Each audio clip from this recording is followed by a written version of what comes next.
Yeah, the passing game isn't the strongest point for Air Force, so when they get in that 3rd and long, it's going to be hard for them to convert. Sure, and it looks like Air Force is going to try and burn some clock here, which is probably smart, given we're coming up on just about a minute left in this first half. You know, Sudokai, I tend to agree with you on that one. Well, there could be that. Here's the punt. It's going to trickle into the end zone. So, Air Force, at least not giving the ball back to Kansas. Great field position. 45 seconds left, though, and Kansas does have all 3 timeouts. So, time to do something with it here before the half. And when we've seen another Kansas team go down the field a couple weeks ago in only 13 seconds, so. No, absolutely. Every second matters in this league. I've seen that proven multiple times. So, not surprised me to see Kansas make something out of this. Here's Kitten's going to run it, pick up the first down and more. Get down to avoid the hit, and they burn their first time out as well on that play. They only need about, 30 yards for a field goal? Yeah, I'm not sure how good of a field goal kicker they have. But you're right, they're not that far out of range, I wouldn't imagine. They burned their second time out after that last 4-yard pickup. They got to start going down the field more, not these little short dump-off passes if they want to get a score here. Yeah, definitely, and they're on a 3rd down situation now after that incomplete pass. 3rd and 6, about the 45-yard line. Another dump off, Bob Funk. That's not going to get it done for them. And now you're punting the ball back to Air Force, but they only have 23 seconds, so they're not going to be able to do much with it themselves unless they can run this punt back. Here is the punt. See what Air Force can do with it. Just 16 ticks left on the clock. Do have all their timeouts if they're able to hit any kind of deep pass or break a run free, perhaps. But it's a tall task, to be sure. Yeah. Their run-first offense, they're going to have to break a big one here. Oh, and Goggins is doing just that. Gets out of bounds as well. 30, yeah, great. Goggins is, phenomenal player, Bob Funk. He's just, every time he touches the ball, just about. And he had that crucial, fumble recovery as well. It just said 6 carries for 116 yards. He's averaging almost 20 yards a carry. Yeah, that's a heck of a first half. Air Force with 7 seconds left here. Pressure up the middle from Kansas, though. They will get sacked and have to burn a timeout. Kansas burned the timeout there. Or no, Air Force. Yeah, okay.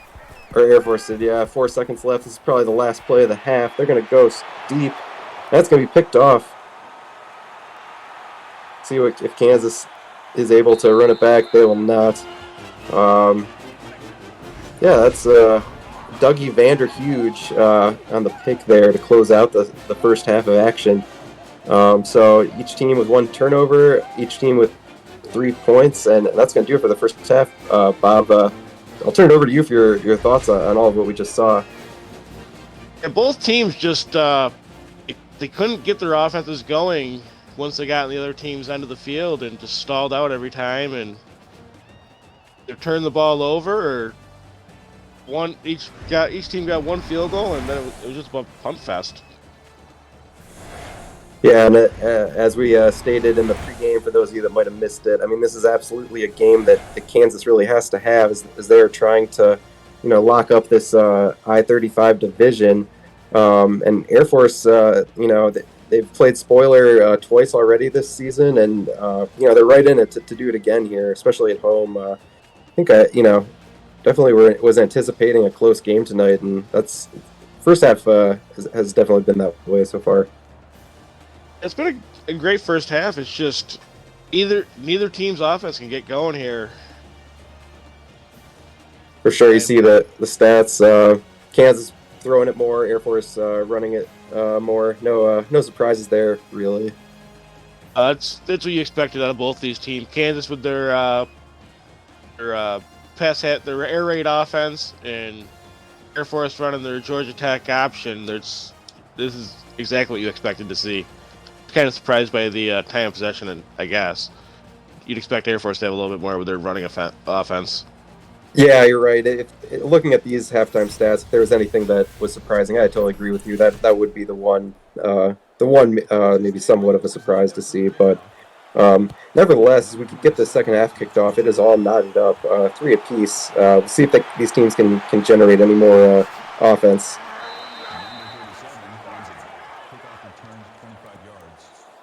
Hans Gruber with. Oh, I'm sorry. Go ahead, interesting Bob. to see what both teams did for halftime adjustments to try and get their offenses going. Yes, sir. And Mears, yes, this is a sim league. We all have a team that we coach essentially. That'll bring up 2nd and 11. Another nice play by the Kansas defense there, though, Bob, putting Air Force in the 2nd and long situation. Yeah, the Air Force needs to get this running offense going. There we go. That's going to be a nice run. Another Goggins run, another first down here. 19 yards. He just keeps on adding to his total. 135 even that average now. up there. Yeah. 19.3 yards a carry. That is pretty solid at any level of football, I would say. Yeah. Really given sacked again. Yeah, this Kansas defense has been getting pressure, and then they'll sort of get beat on these Goggin runs around the outside. It's sort of been how it's gone so far. Yeah, it's the problem is Braylon Givens. He's just not having enough time to get these pitches off. That's what's costing him. Yeah, he gets a nice 10-yard run there, but this Kansas front 4 and front 7, they're really quick to the ball. They've had a pretty solid season so far. They've been a big part of why Kansas has been able to get a nice 6-2 start this season. That was a nice run by Givens again there. Gets back above 0 yards. Into the green, that is what you like to see, and yeah, back-to-back nice runs by Givens. Takes off again here. Another big hit, but he did pick up 9 yards in the play to give him a 2nd and short.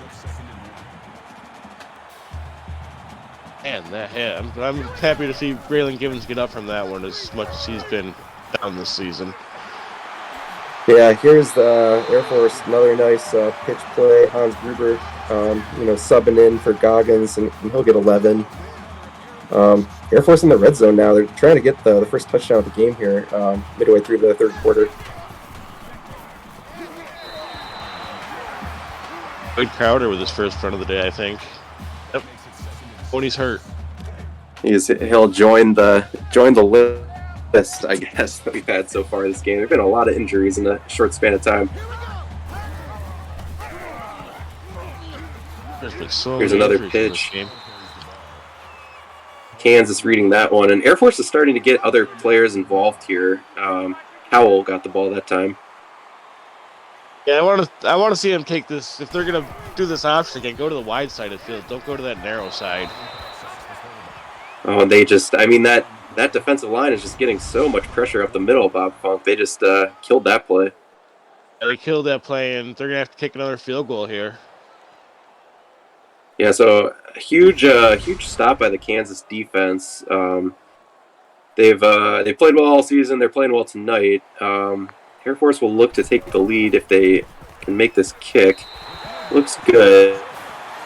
So that'll do. We're roughly midway through the 3rd quarter. Air Force takes the lead, but just 3 points, and Kansas will have a chance to either tie it or take the lead with a touchdown here. Yeah, Kansas needs to go down the field here and answer back, because it's a higher ranked team here. You need to start to take control of this game. Yeah, I've touched on it a few times, but just has not been around. The Kansas needs this game to sort of maintain their lead in the division. They're trying to get into our Final Four team playoff. Air Force is sort of out of it, but they've had a penchant for upsetting teams this season, so they are looking to do that once again tonight. Air Force is definitely trying to play spoiler here again tonight after they did last week as well. Most definitely, UNLV and San Diego State were the victims of the Falcon upsets. There's a handoff by the Jayhawks. Some nice yardage there for Cadillac Scoots. Good to see him back in the game. Yeah, it is. I don't think he even came back in that second quarter like he was supposed to. I don't think he finally came back in this third quarter. Yeah, you're right. I did not see him out there at all. He breaks off another nice run, 12 yards. This could, Bob Funk, this could be the push that this Jayhawks offense needs. Getting Cadillac back and involved. Yeah, this might be the jolt exactly they were looking for. Just you have your starting running back in there and not relying on your backup anymore. For sure. Nice play by Pussy Galore there. A couple of sacks on the game for them. Second and long now for the Jayhawks offense. Kittens will throw it deep. It's out of bounds. Yeah, just out of bounds. Had some open field there, but the route just carried and ball sailed. Third and long now for Kansas.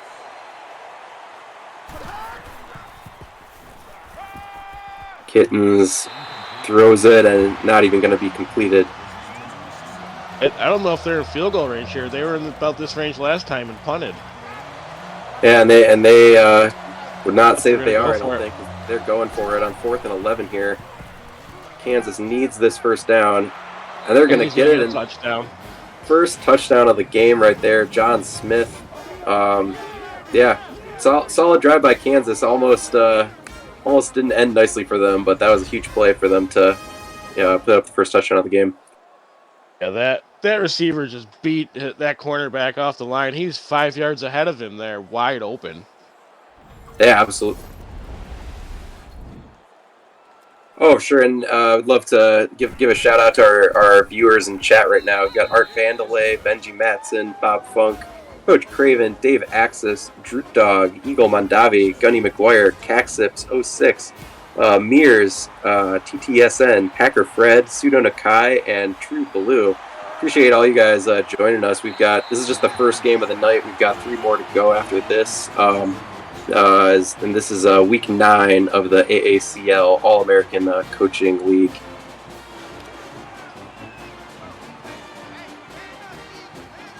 Eagle in the chat. What's up, Eagle? I'll have to ping you about that later. Yeah, we're definitely gonna have to ping Eagle later about this.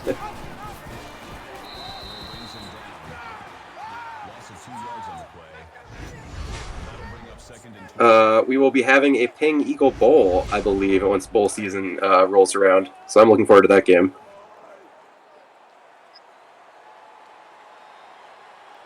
Nice. We're getting there. Air Force looking to answer that touchdown. Here's a 4-yard Boyd Crowder run.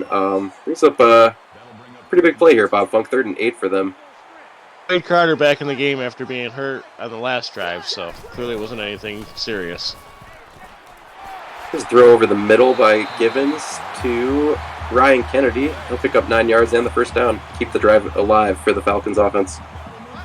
He got a yard more than he needed there and took a huge hit to get that yard. Yeah, this Kansas defense has had some big hits so far tonight. It's been a very physical game, both teams. Boyd Crowder, nice 13-yard run there.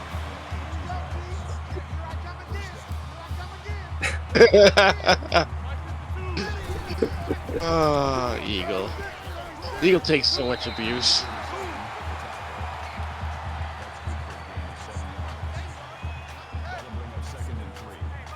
Oh yeah, that's good. Less abuse, he would have brought Chris Lee in here, so.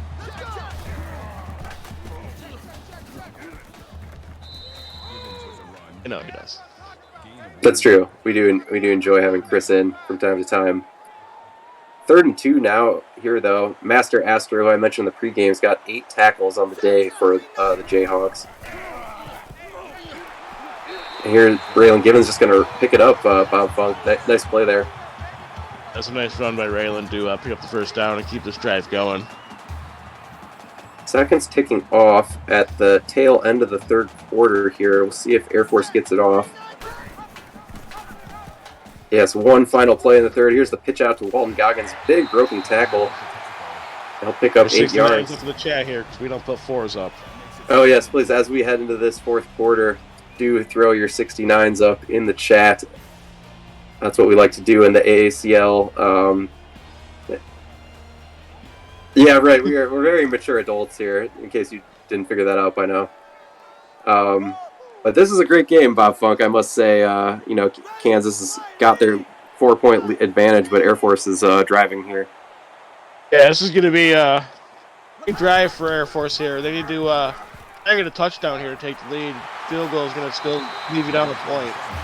Mm-hmm. And here's another. They're right back to that pitch game outside, which has been working well for them. Dennis Whitehead getting his first touch of the game and 11 yards as well. Yeah, they've had 2 red zone attempts and 2 field goals. They need to definitely get the touchdown on this one. Stall out again. Yeah, Dennis Whitehead getting the ball again there for a 2-yard gain. Air Force with a 2nd and 8 now on about the 10-yard line. But he jumped off sides. Or are they going to call a false start? False start on the Air Force Falcons offense, so that's going to push them back to a 2nd and 13 situation.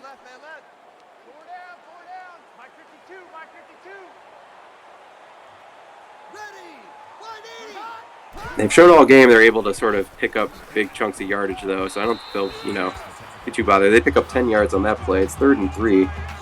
Now, this feels like the play of the game almost right here, Bob Funk. I think this is 4-down territory. Could see it. Pressure. Yeah, it looked like Givens maybe thought about pitching it, but Fartrell Drinklots getting the stop, and it is 4-down territory. Givens went down there. This is the backup quarterback in here, I think. Backup QB in, 4th and 2. Air Force going to punch it in. Boyd Crowder getting the first touchdown of the game for the Falcons, and they will take the lead back. If I remember correctly, I think the Air Force quarterback is Kyle Peterson. He's been pretty effective in his time coming in. Okay, so we will monitor that situation and see. Obviously, with Givens being out, changes the Falcon offensive look. We've had so many players coming and going today, Bob. It's been a little bit tricky to keep track of it all, but Air Force, they get the lead back, and Kansas just needing a field goal to tie it up here with about 4 minutes left to go. Yeah, we had a double overtime game last week, so could we have the first game of the week be an overtime game this week? That's absolutely. We do enjoy overtime here in this league, and we've had some good ones. Three games go to overtime, so I mean, the way this one's been trending, I could absolutely see it. It's just been back and forth this entire game. Neither team getting out to big leads, obviously, with the small amount of total points being scored.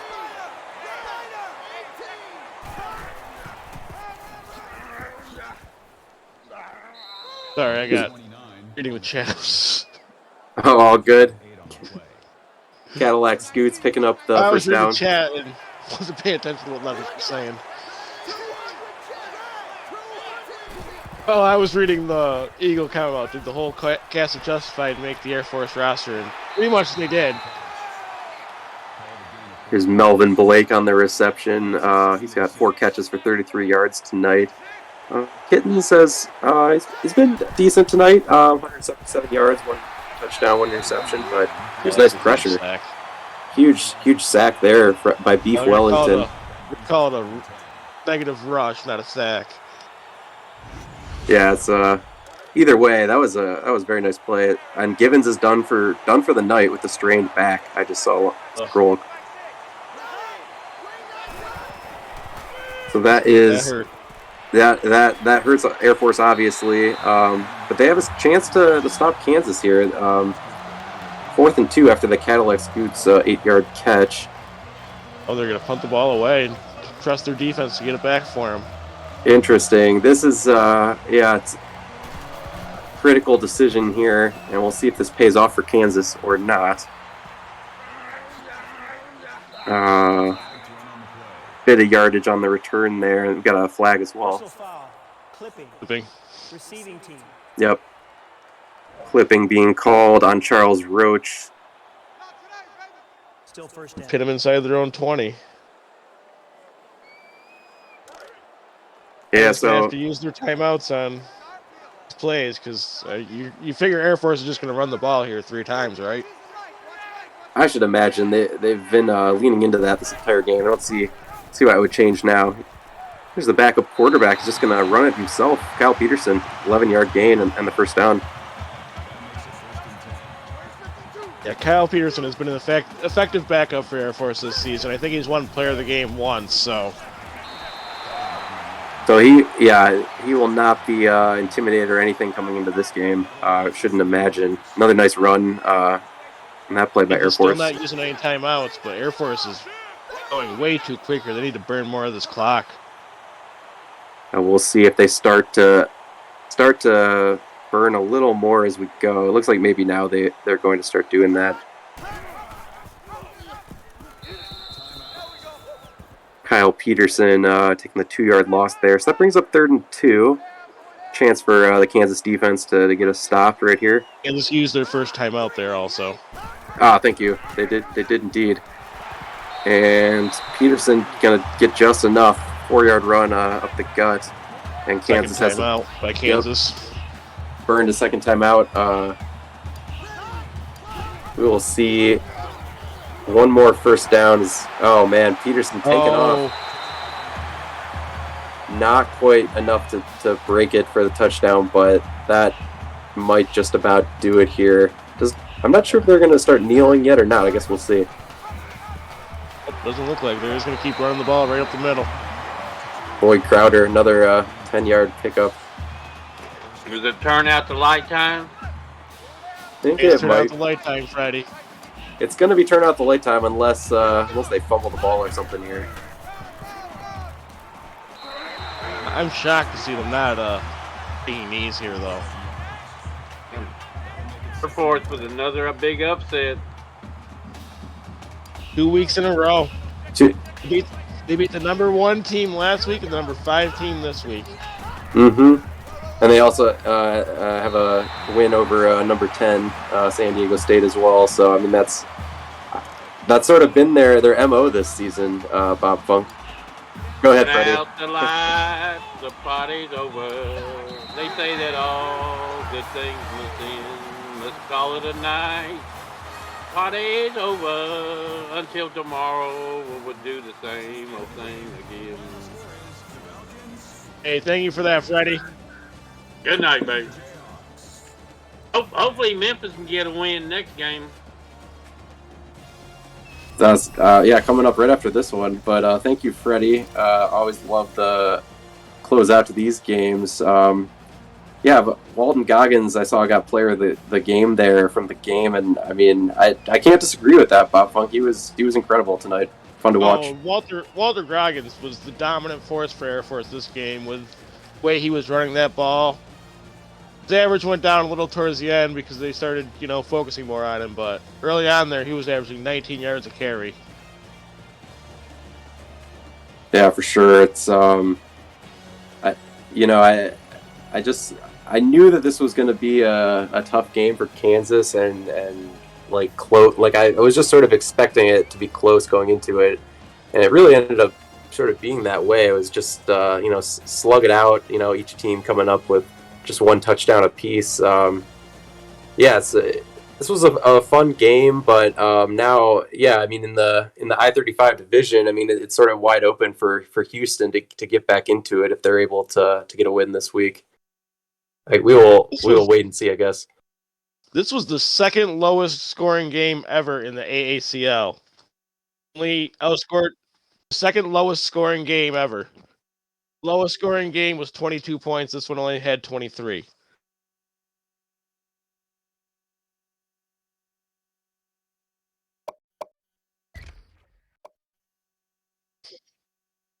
For sure. So we'll take a very brief look through the stats Air here. Force with 17 first downs to 12 for Kansas.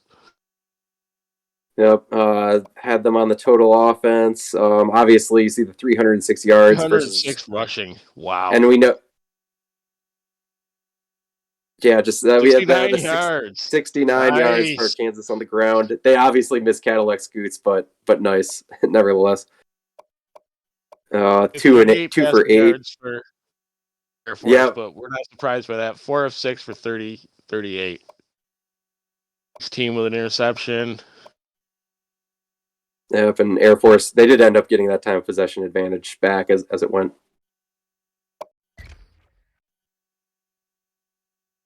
We'll take a quick look. Not a whole lot through the air, obviously, for Raylan Givens, and he did end up getting injured as well. But yeah, Goggins was the story, honestly. 9 carries. 9 for 150, 16.6 yards a carry. That's right. And Crowder with the lone touchdown of the day for the Falcons. Not too much to talk about here. 1 reception for 23. The add-on was rushing totals. Oh, that's right. Yep. No, Boss Spearman that came up with the one. Pussy galore, 3 tackles for loss and 2 sacks. Oh, it was Boss Spearman came up with the interception tonight. But yeah, great game for Pussy Galore as well. They probably like the impact player on the defense, I would say, tonight for them. Wellington, 1 tackle for loss. Oh, we missed the team. Yeah, CJ Johnson made all his kicks, I believe. Yeah, 2 for 2 and 1 for 1.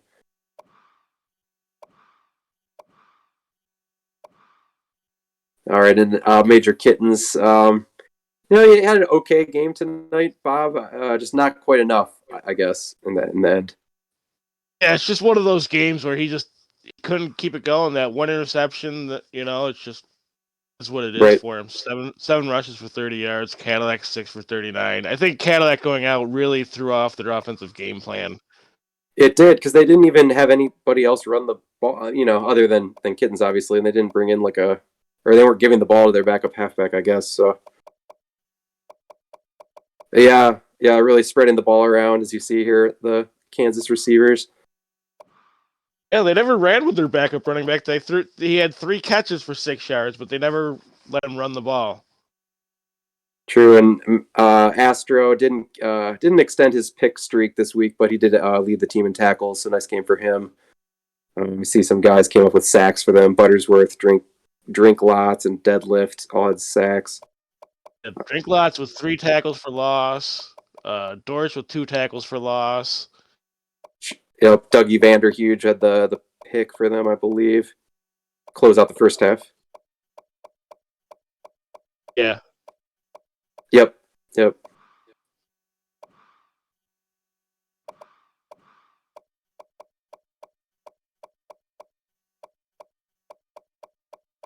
Yeah, 1 field goal, 1 extra point for the kicker.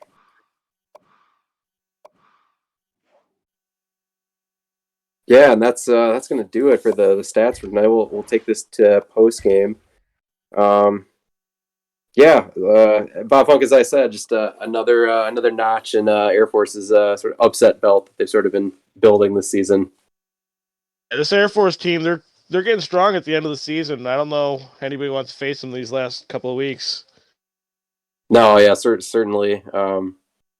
We've seen these stats already, but Air Force had a nice time of possession advantage there. About 4 minutes. They were down about 30 seconds of the time of possession at the half, and then just dominated that second half. Yeah, that's a good call out. It really did flip first half to second half. Goggins, I think, is easily the player of this game, and you see the guys with the picks there as well, Vanderhuge and Spearman. Yeah, it's you expected to see. I'm kind of surprised Kittens wasn't the offensive player of the game for Kansas, but true. They get John Smith had the only touchdown catch of the night for Kansas. So yeah, I don't know that I have any further thoughts on this one. Oh, sure. Yeah, we can quickly take a look at the next game we've got coming up. As you see on the screen, we've got three more tonight. Coming up next, we have number 22, Syracuse. They're going to be going into Memphis tonight, who's the number 11 team in the country. Bob Funk, do you have any thoughts on this game? And spells suck without Syracuse, without SU. I mean, they've been terrible. I mean, they have Taz Van Wolf or whatever the fuck his name is.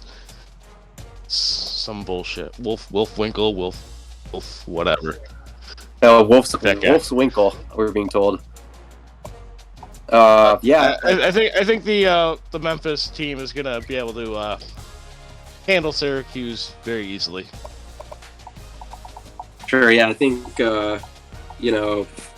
this is a game that Memphis will be favored in. Obviously, higher seeded team at home. But you just never know in this league. We already had an upset tonight, and we're always having upsets. It feels like so. I will definitely be interested to watch all the rest of these games tonight. Thanks again, Bob Funk, for calling it with me. Thanks everyone in the chat. And I will turn this over to the next broadcast crew. I think we've got Patches O'Houlihan in the house, if I'm not mistaken, to do play-by-play. All right. Hey, Frank, go ahead. Take it away, sir. Hey, Have a good night, appreciate it, guys, and David. go Cincinnati. Appreciate it, David. Appreciate it, Bob. Y'all did a great job. And yeah, I've heard the rumors of you can't spell suck without the SU. But stranger things have happened. You had Syracuse that started off strong. You have quarterback Taz Von Wolfswinkel that can throw and run and can cause some damage. They're 2-6, but I wouldn't count them out.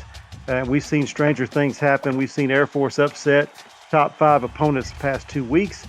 Natty getting their first win last week, I believe. So some strange things have happened. I want to welcome my teammate, my buddy Dewan Upinya, joining me in the booth, otherwise known as BE Robo. How you doing today? I am Upinya. Dewan Upinya from West Virginia. Well, it's good to have you in the booth, brother. I'm glad to be sitting next to you. Absolutely, Frank. Absolutely. All right, what do you think about tonight's game?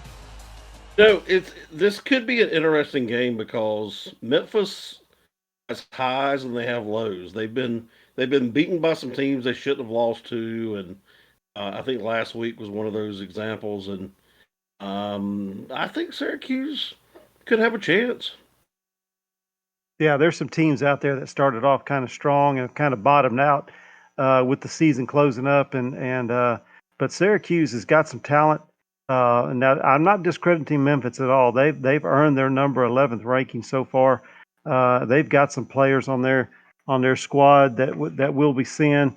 Moon Doggy Trammell, quarterback for the Memphis Tigers, and he'll be handing the ball off to Stonefly Rush. That has caused some damage. And you can't forget about old Flash Freddie playing that wide receiver out there. Memphis has even had their kicker got player of the game one game. Gerard Jenkins, I think he was like 5 for 5 or 6 for 6 or something like that. So if they can get it close enough, he can put it through. Pretty accurate kicker there. But you can't count out Vaughn's Wolfswinkel. Running back Wayne Kerr has been doing a pretty good job running the rock for the Orangemen. And then their defense with Dick Trickle. You can't go a game calling Syracuse without saying the name Dick Trickle. Playing the strong safety position, Jason Gates at free safety, and the two corners, Joseph Baker and Lake Speed. So good secondary there. It's going to be very interesting. Yeah, I agree. Yeah, I agree. And can you imagine filling out some kind of application or something where the last name comes first and you got to put down Trickle Dick? That's just something I wouldn't want to do every day. I would not either. Let's go ahead and take it out to the stadium. We're heading to Memphis, Tennessee, home of the Tigers, playing at the Liberty Bowl Memorial Stadium, which opened up in 1965. The number 11 Memphis Tigers hosting number 22 Syracuse. 52 degrees, clear, little breeze. Crowd's going to be buzzing pretty good. I'm sure they've got some liquid courage in them. We've got Memphis wearing all blue helmets, blue pants, blue jerseys, taking on Syracuse with their orange helmets, white jerseys, and orange pants, or white pants, excuse me. It's going to be a good game. Let's bring it down to the field. Let's get this kicked off.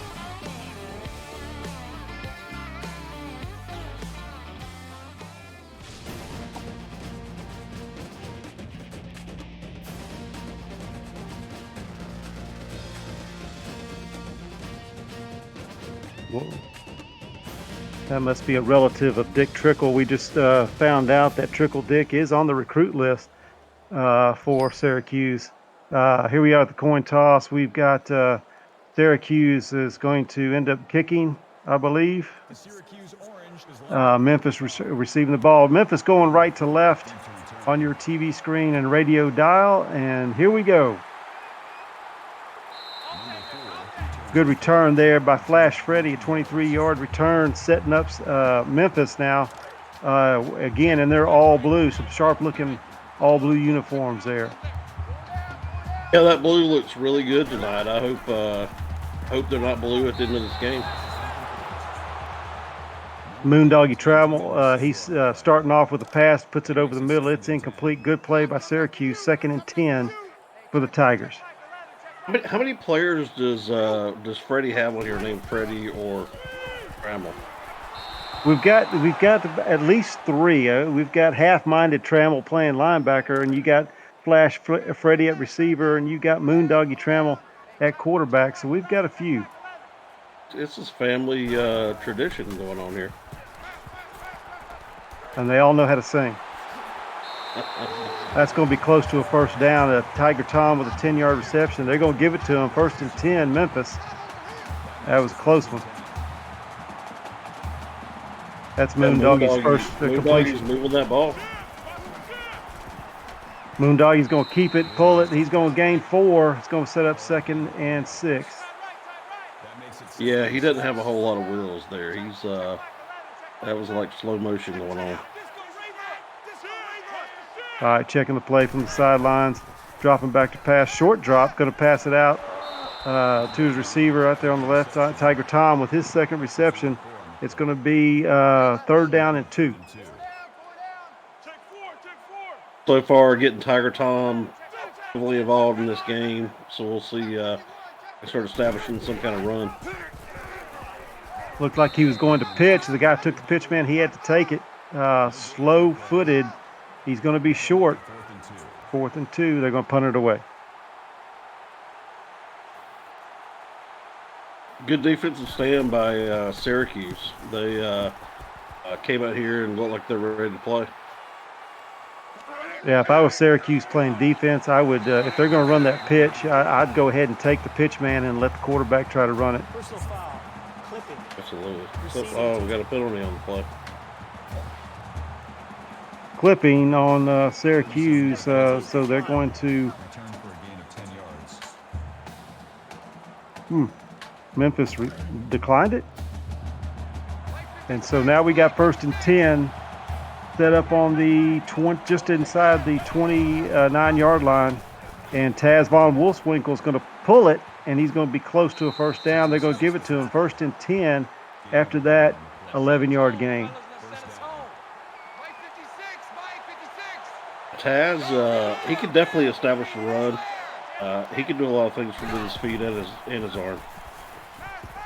Moving around the pocket, he's going to tuck it and run. He's going to get. Oh, he shoves those 2 off of him. Said, "Get off me, boys!" And that's a good 14-yard gain. That's 2 good runs by the quarterback Taz Von Wolfswinkel. Hey, I got a shout out to the chat. I got some buddies out there, and they need to hear their name. That's Art Vandelay, B.E. Robo, Bob Funk, Commander Root, Dave Axis, David Leathers, Droop Dog, Eagle Mondavi, Geralt Winkler, Gunny is in the house, I don't know how to say that one. CacZip06, thank you for the help in the booth. Packer Fred and myself, True Blue. Syracuse moving the ball. They're just inside the 35-yard line of Memphis. Vons Wolfwinkle in the gun, going to hand it off. Good run there by Wayne Kerr, a 5-yard rush, going to put up 2nd and 5. It looks like Syracuse is happy with the run right now. It seems to be working for them, so stay with it until it doesn't work anymore. Another handoff and another good gain, 7-yard rush, 1st down Syracuse. And now, oh my gosh, Wayne Kerr, the papier-mâché running back, is down again. This game loves injuries. Little speed motion, going to hand it off. He's going to get spun around and brought down. No, I'm sorry, Vons Wolfwinkle kept it and was taken down for a loss, 2nd and 11. Had me fooled on the handoff.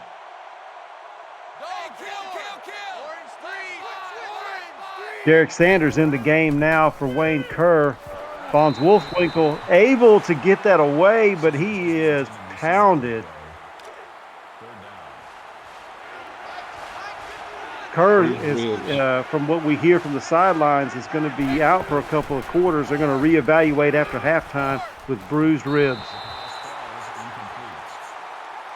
Oh, what just happened? Ball's knocked away for an incompletion. It's going to be 4th and 11, and Syracuse is going to go for it. Like the aggressiveness, but that's a dangerous play. And that's going to be intercepted in the end zone by Memphis. It's going to be 1st and 10 from their 20. My buddy Eagle always says, take the points. And here he goes and goes for it on 4th and 11.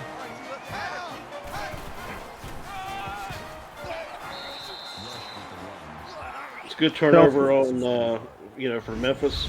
Now let's see if they can put a drive together. Stonefly rush with a loss on the play. It's going to be 2nd and 11. Solstrom for Memphis, the strong safety, has a sprained wrist, but he will return. Smokey Joe with a 27-yard reception, and Memphis is on the move.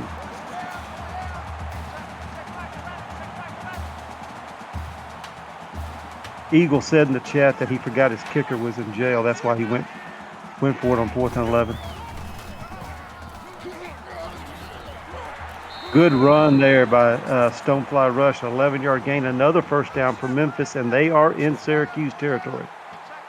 Yeah, good looking drive. They're let's see if they can put it in the end zone. Out of the gun, he's play action, going to throw it, got a man open downfield. He's going to be inside the 20 to the 15. 31-yard reception. There's Tiger Tom again. That's his 3rd reception for 45 yards. 1st and 10 with 1:16 to go in the quarter.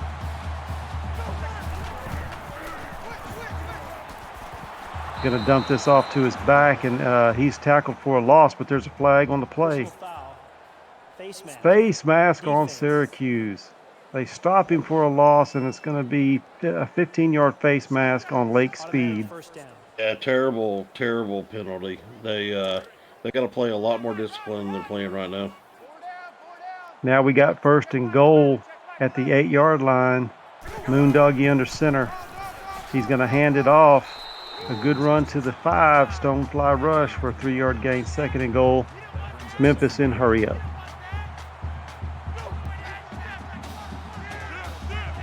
Getting the play from the sidelines. We got a tight trips formation to the top. They're going to have the pitch to Stonefly. Stonefly is going to be taken down at the 5, and I believe he fumbled the football, and Syracuse has it.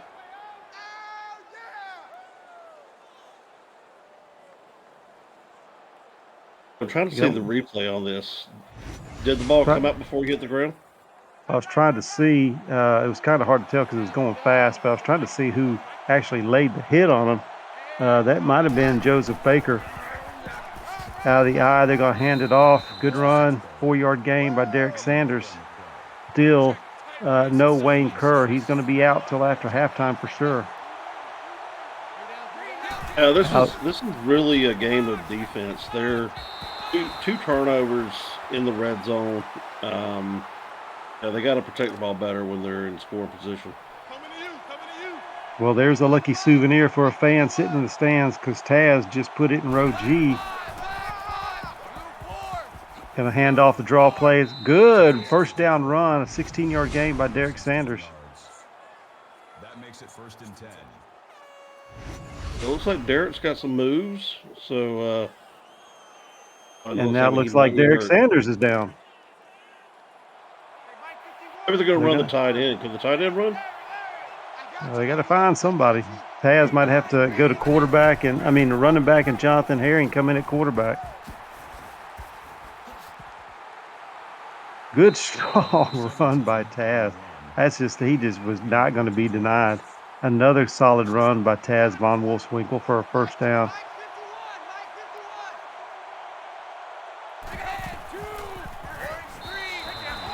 I don't know what just happened there. We had the guard around, maybe the center was. I don't know who was running the football, but it wasn't anybody in the backfield. Number 56, Lowe. The kicker that came in. The kicker came in and ran that ball. Oh my gosh! I was just know they were in shotgun, and I didn't even see the ball go back there, and somebody was being tackled line of scrimmage. We got the second half starting here. Taz is going to keep it. He's going to be close to a first down. He will get it on a 7-yard gain. 1st and 10, Syracuse.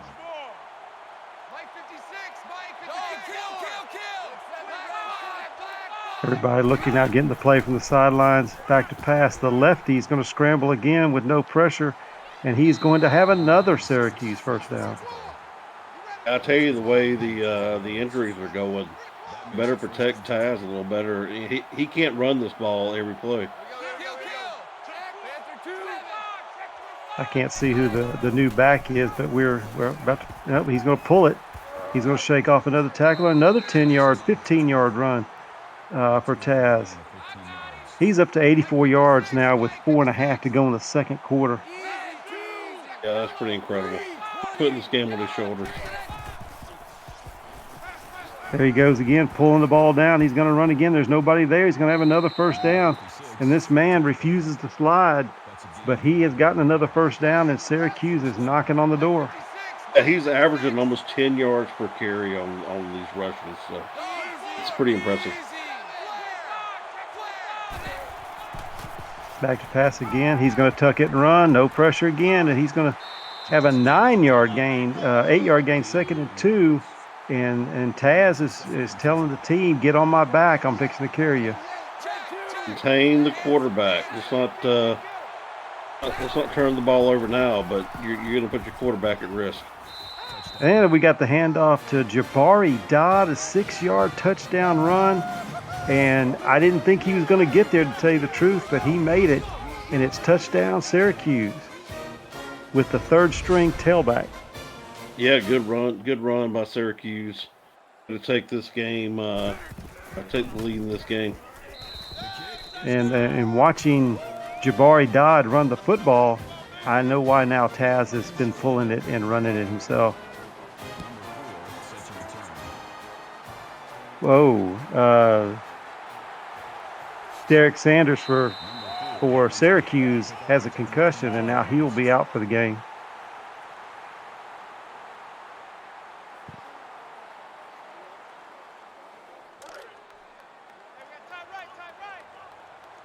Yeah, we got some extra padding or something going on with these players because it's pretty soft.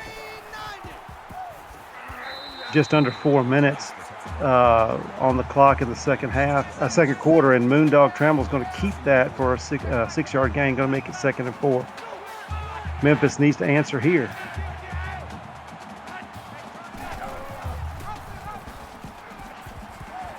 Good run here, and if he breaks his tackle, he is gone. He's to the 30, to the 20, to the 15, the 10, and just inside the 10-yard line. a 78-yard gain by Stonefly Rush, and now we have Memphis in the red zone. Bringing it up to the line, going tempo. Run by Stonefly. They hand it to him again after that strong 78-yard run. He's going to put it in the end zone. Touchdown, Memphis.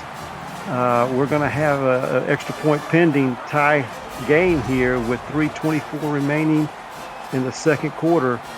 A good drive by Memphis. Stonefly looked like Superfly going on right there. He was not to be denied. And there it is. They tied it up. Good job by Stonefly right there, getting Memphis on the board.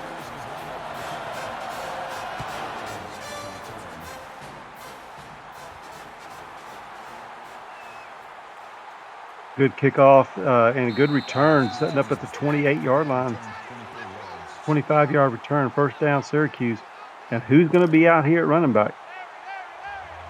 Is it Jabari Dodd? Who knows? Yeah, who knows? Jabari Dodd at running back. I guess. Good. Oh, my gosh. He hit that one harder than he did the touchdown. 11-yard gain for Dodd. First and 10. That makes it first and 10. Going tempo, going hurry up. Hand off to Dodd. No, he's going to pull it, and this time they played it just right. And -4 on the carry right there for Taz von Wolfswinkel. Where do you think that von Woolwinkle name originated? I don't know. Yeah. Eagle Mondavi, Taz von Wolfswinkel, you know, they all kind of hang around the same circles. Sounds like some young Frankenstein kind of shit going on there.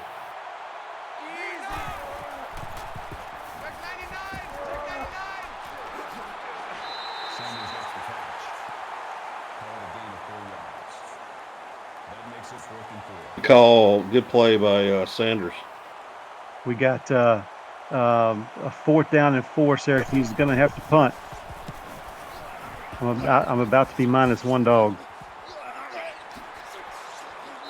Eagle explains where Wolfswinkel came from. It was a soccer player he liked back in the day. All right. I understand that.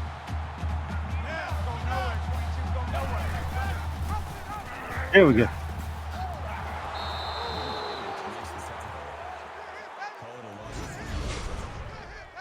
Lake Speed with the tackle there for loss on Moondoggy Trammell, making it 2nd and 13. Felt like Freddie's being selfish and just giving it to himself every time. Let's spread the ball around a little bit. Yeah, at least throw it to Flash Freddie, or give it to some other Trammell. Right, exactly. Now we're sitting here 3rd and 15. 2 minutes to go in the second quarter. Good stop here for Syracuse, and a punt will put them in good field position.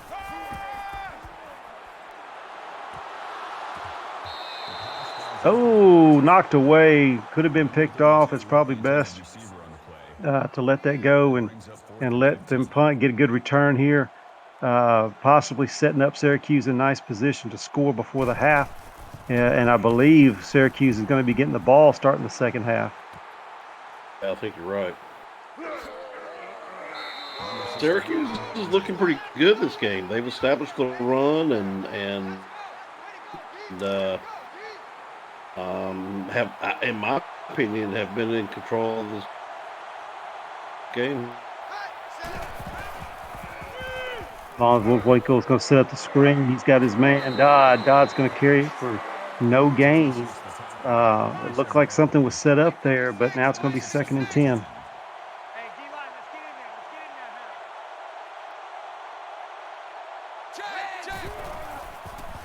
Dropping back to pass is Von Wolfswinkel. He's got time. He's going to pull it down, and he can't get away. Has a sack for a 2-yard loss, 3rd and 11. Blake Moore with his first tackle, and it's a tackle for loss or a sack. Good job right there containing the little shifty quarterback. This is a big down for for Syracuse. They need to really score before this half. 3rd down 11. We're going to run the screen again. He's got room. Can he break that tackle? He breaks one, but he can't break the other. 6-yard gain. It's going to make it 4th down and 6 at the 50-yard line, and they're going to have to punt it away. Yeah, good job getting out of bounds. I thought they might even go for it, but I guess it's best to play it safe. Probably not taking advantage of a situation right there. Now they do have 2 timeouts left. If Memphis struggles here, they could call call their timeouts and hope to get the ball back and do something before the half. But that was an opportunity missed there by the Orangemen. Yeah, I think you're right. I probably would have pushed the pedal on that one. Moondog, you back to pass. He's going to put it up to a wide open. Who was that caught that pass? I didn't see it. Oh, he didn't catch it. I'm sorry. My fault. 2nd and 10. Stops the clock. I thought he caught it on the sideline. Short drop. Another one that is knocked away. Going to be 3rd and 10. Another one. They decided to hand the ball off. He's going to break a tackle. Nat can't break the second one. It's going to be 4th down and 4, and Syracuse calls their other timeout. 2nd timeout, making it 43 seconds on the clock. And again, they're going to have an opportunity to put this ball in the end zone, or at least get 3 points if we get a good return here. Yeah, get 3 and out. At least an opportunity to get in field goal range.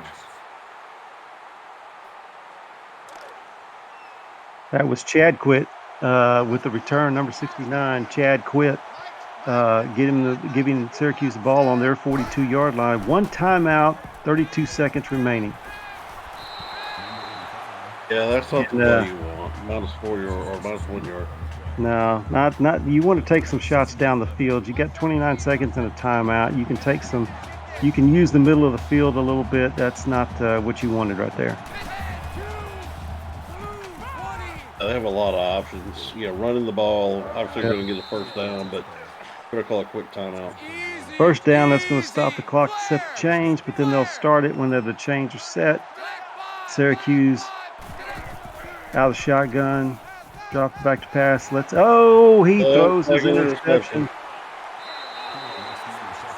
Interception. Memphis is going to take the ball now just inside the 50-yard line into Syracuse territory. He was throwing to Chad Quit, number 69, and well covered right there. He tried to force it in the turnover for Memphis. Yeah, it looked like Chad Quit on that ball. You don't know, you never know what's going to happen when Chad Quit. That one was off of somebody's back of the helmet or their face mask, one of the two, and it's incomplete pass.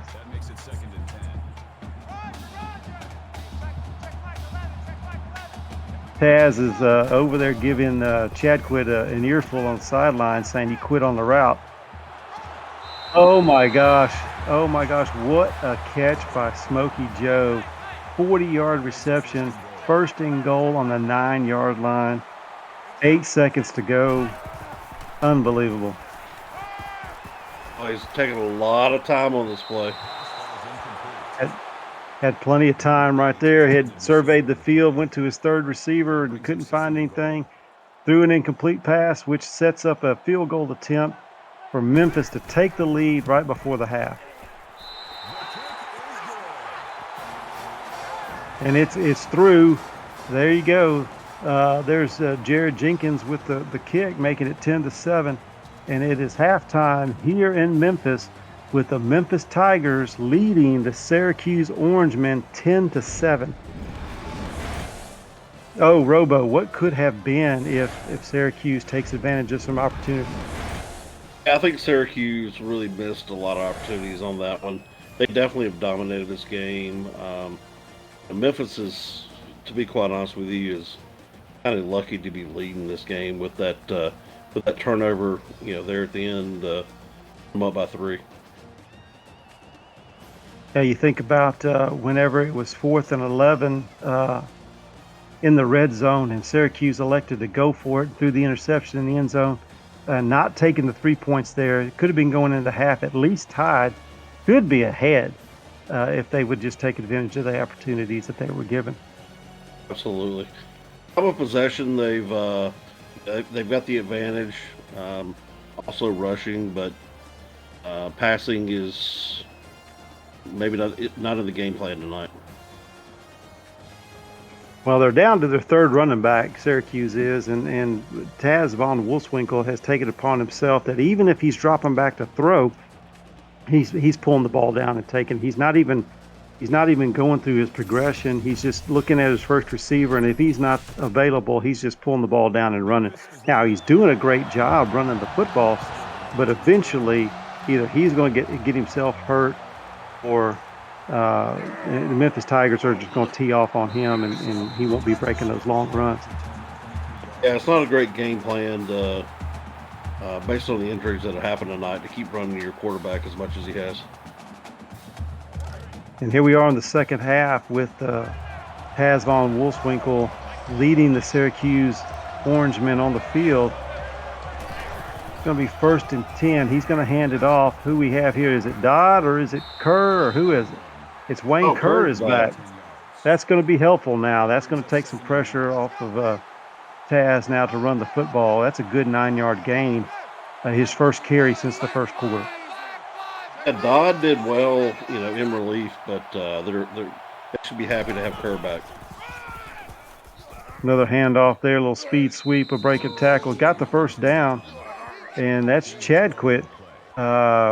Ended up doing the splits there, getting the first down after that run. When does Chad quit? That's what I'm talking about. Good handoff to Kerr. Kerr again now with another first down, and this is what they've missed. And with him being out, now driving, taking the ball down the field, this is what they need. A good looking drive so far. Looks like they're still going to run the ball. I'd like to see a little more pass in the game, but it's been effective so far. Wayne Kerr with another run, 2nd and 7. Looked ugly when he went down. I hope he's not hurt again. He was born that way. Going to be the handoff to Kerr again. He's going to pick up another 4 yards, make it 3rd and 3. And I think if they can get close enough, I think Syracuse will elect to take the do we have the flag on Syracuse? Yes, we do. False start. It's going to be 3rd and 8. Still 3rd down. They're going to have to get that yardage back to get close enough to try to tie this game up, but they can't convert this first down. Yeah, if they can get a little bit closer, which they do, I was about to say a field goal would be an option, but now they got a first down. So that's Gronky Con. His second reception, a gain of 15. Oddly enough, it makes him 15 total yards. He's going to pull it down again. He's going to have plenty of room to run. He's going to have another first down. He loses the football, and Memphis is going to get this ball.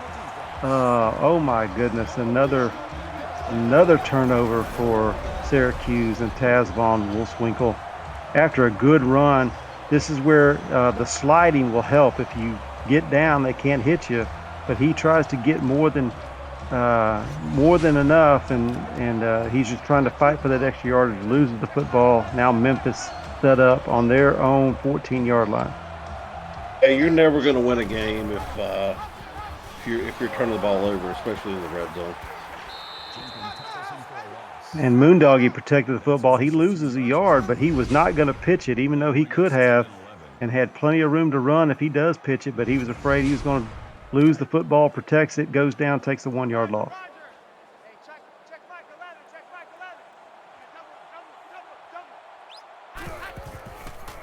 Out of the gun, by himself in the backfield. He's got a man wide open in the middle of the field, and he's down to the 46-yard line. That's Joseph Lawson with a 33-yard reception, his first of the game.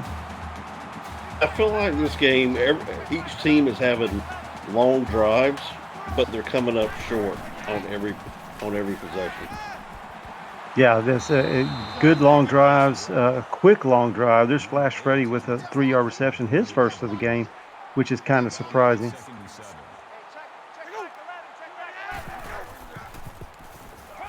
Back to pass has time, gets it to his running back. His running back is going to be stopped there for no gain. That's Stonefly Rush with his first reception of the game. Good on the ground, but had no room to work there.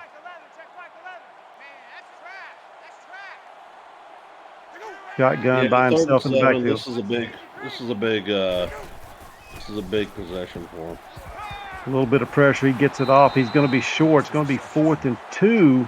Good tackle there by number 26 for the Syracuse, forcing Memphis to punt. Good job by the defense. Let's see if the offense can not turn the ball over. If they can keep the game close, there's a punt in the end zone by Memphis. It's going to be 1st and 20 on the 1st and 10 on the 20 for Syracuse. If they can keep this game close, Syracuse might have a chance to pull this out, even though with the 3 turnovers, you would have to think the bad luck would just be over with by now, and they could just play some football. And obviously, Syracuse is content with running the ball, so they're gonna eat some clock, and if they can score, this game would definitely stay close. Yeah, well, Wayne Kerr's averaging over 6 yards a carry, so he's doing his job, and they can keep giving him the football, but they've got to watch the clock. We're down to 2 minutes now in the third period. This is a third quarter. This is going to be, they're going to have to start putting the ball down the field here eventually. Yeah, I think they're content with running the ball, and obviously they haven't kicked any field goals yet, but if they can get in position to kick the field goal, obviously this is a tie ball game. Taz feeling some pressure again. He quickly to pull the ball down, but nowhere to run. Runs into his running back's back, who's blocking for him, and they quickly get on him for a 7-yard loss. It's 4th and 12, and they're going to have to punt this ball away.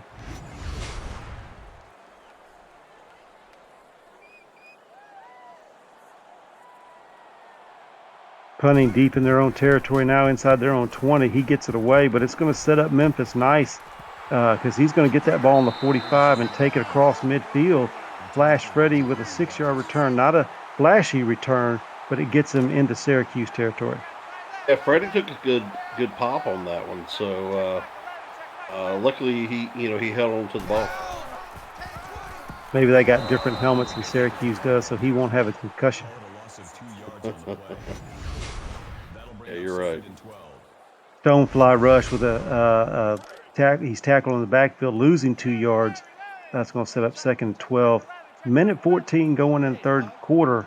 Memphis with the ball just on their side of the field. Stonefly now is going to break through. He's going to have the first down. A 17-yard gain by Stonefly Rush. First down, Memphis, and somebody from Syracuse got put on their back. Stonefly is running with a chip on his shoulder. So, that's Moondog. He got pulled down, but Stonefly is really playing well. Sherlock Mahomes with the tackle. Nobody to pitch to. He pulls it. He should have gave it to Stonefly, let him take it, get 1 or 2, but instead he pulls it and it's brought down for a 1-yard loss. A little play action. Looked like a little Air Force offense there for a second when they try to throw it, and there's a sack or an incomplete pass. It's going to make it 3rd and 11. They had some pressure on him. I thought they were going to pull him down, but he was able to at least get the ball away to make it 3rd and 11. Yeah, good pressure by the defense. Plenty of time. He's got to dump it short, though. Good coverage by the Orangemen, and it's only a 4-yard gain. 4th and 4. Might be a little too long for a field goal, so I think Memphis is going to go for it. Here we are. Empty backfield, 3 receivers to the bottom, 2 to the top.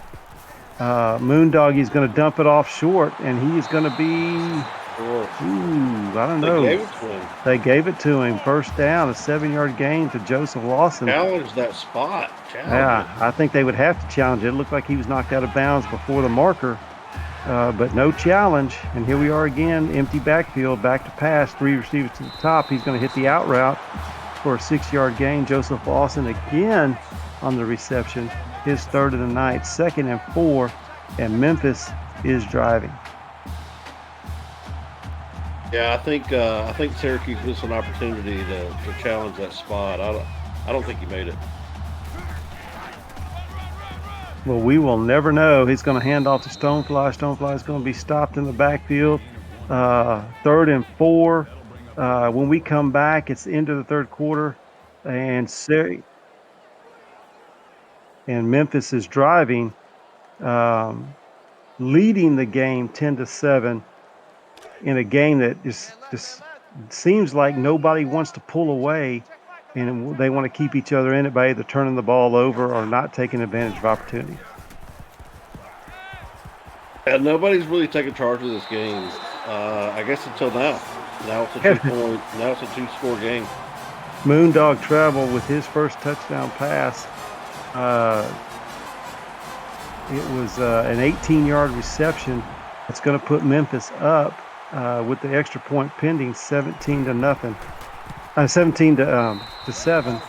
And I'd be remiss if I didn't mention get your 69 up in the chat because we are in the fourth quarter. 4:56 in the fourth quarter. Memphis leading number 22 Syracuse 17-7. Yeah, that was a good drive by Memphis. Syracuse has got to play some more disciplined ball, or this game's just going to probably get out of hand for them. I agree with you. We got Syracuse now. Taz von Wolfswinkel in the shotgun. He's going to pull the ball away from Wayne Kerr. He's going to get a 1-yard gain, but they don't need that. They need the ball down the field. They're down to 2 scores, 2 drives, and they need to get points on the board in this last quarter. I think Taz is pulling on it way too much. It should probably, just pivot the ball a little better. Dart to Jimmy Petty for the first down, his first reception of the game, but I think Memphis might want to challenge that. I don't know if he had that 1 foot down or not, but it doesn't look like they're going to. And there's Taz again. It was good to see a pass by Syracuse. It's been a while. Yeah. Taz is gaining 5 on that one, but again, ball needs to be down the field quickly. They're running out of time. Got trips to the top, tied into the bottom. Got plenty of time. He dumps it off short. It's going to be complete to Matt Sullivan for a 5-yard gain, but he's going to be short of the first down, make it 3rd and less than 1. And Syracuse again now in the shotgun. 2 receivers to the top, 1 to the bottom, 2 backs in the backfield. We've got another jump by Syracuse. That's the second false start of the game. It's going to be now 2nd and 5, a 3rd and 5, and they need to convert this first down. Yeah, I think Syracuse they're pretty undisciplined. I mean, they have these dumb penalties. And that's got to be some miscommunication right there. All the receivers stopped after about a 10 to 12 yard route, and Wolfswinkel threw it downfield like he was expecting somebody to be running a go route, and there was nobody there. Having to go for it on 4th and 5, he's forced to run. He's going to get the first down barely on that 7-yard run as a short 7-yard run, but it's going to be first down and 10 Syracuse with 3:48 remaining in the game. Syracuse needs to capitalize on this field position. Handoff to Wayne Kerr. Looks like Kerr's going to get a good run there. Yeah, it tripped up there. That could have gone for a long game if he wasn't tripped up. It's going to be 2nd and 2 after that gain of 8.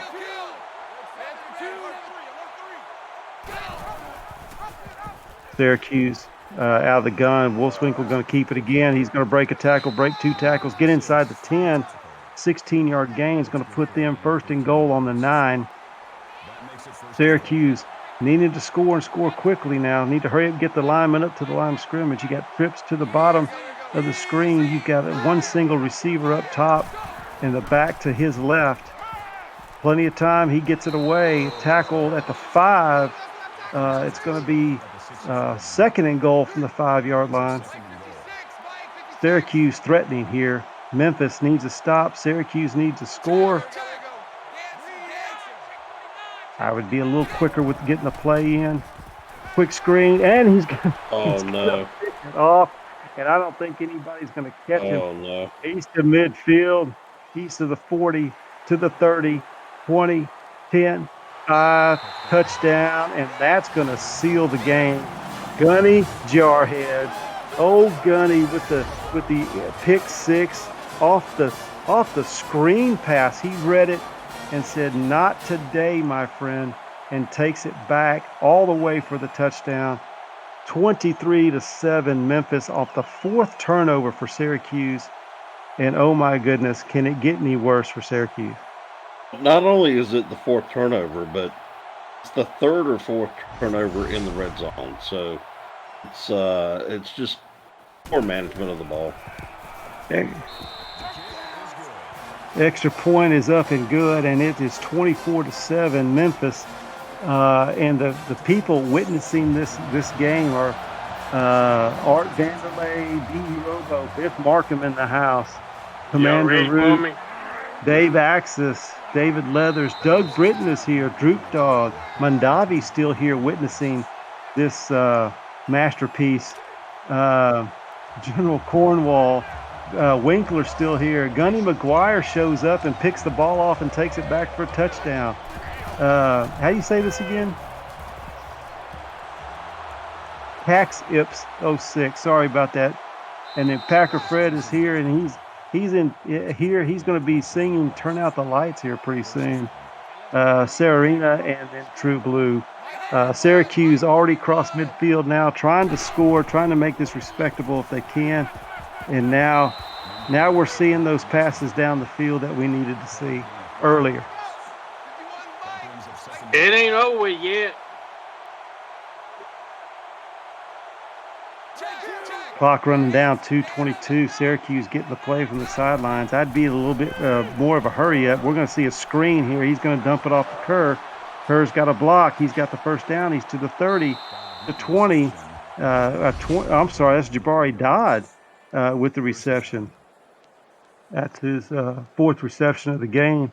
It's going to be 1st and 10, stopping the clock because he did get out of bounds with 2:11 to go. You know, it looked like he stepped out a few yards. Oh, somebody's hurt. Oh, that's Hands Taz Von down, Wolfsburger. baby. Taz is down. Taz is down. That means Jonathan Herring's going to have to come in and sling this ball around. And he rifles it to Chadquit. And Chadquit gets the first down, gets inside the 10. It's going to be 1st and goal. That was a bullet that he threw. It might be a little too late to try to wake up the offense, but good drive so far by Syracuse. But if history repeats itself, you might see a turnover here. Wasn't that a great play by Gunny, though? Yeah, it was a great play by Gunny.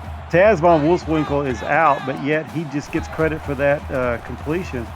That's not Taz throwing the football. That's Eric George on the reception. That's Jonathan Herring with a touchdown pass, and he just threw a dart. He completed all 3 of his passes, and it's a touchdown, and it's 13-24 now. Extra point pending, going to make it 24-14. Onside kick should be coming up. Yeah, if they don't recover this onside kick, I think the game's over. Robo, all the Trammels, we're all cousins, man. Is it all Cousins? Yeah. Okay. Kevin Wall gets it for Memphis. Now Syracuse Here does we have go. all 3 timeouts. Turn out the lights, the party's over.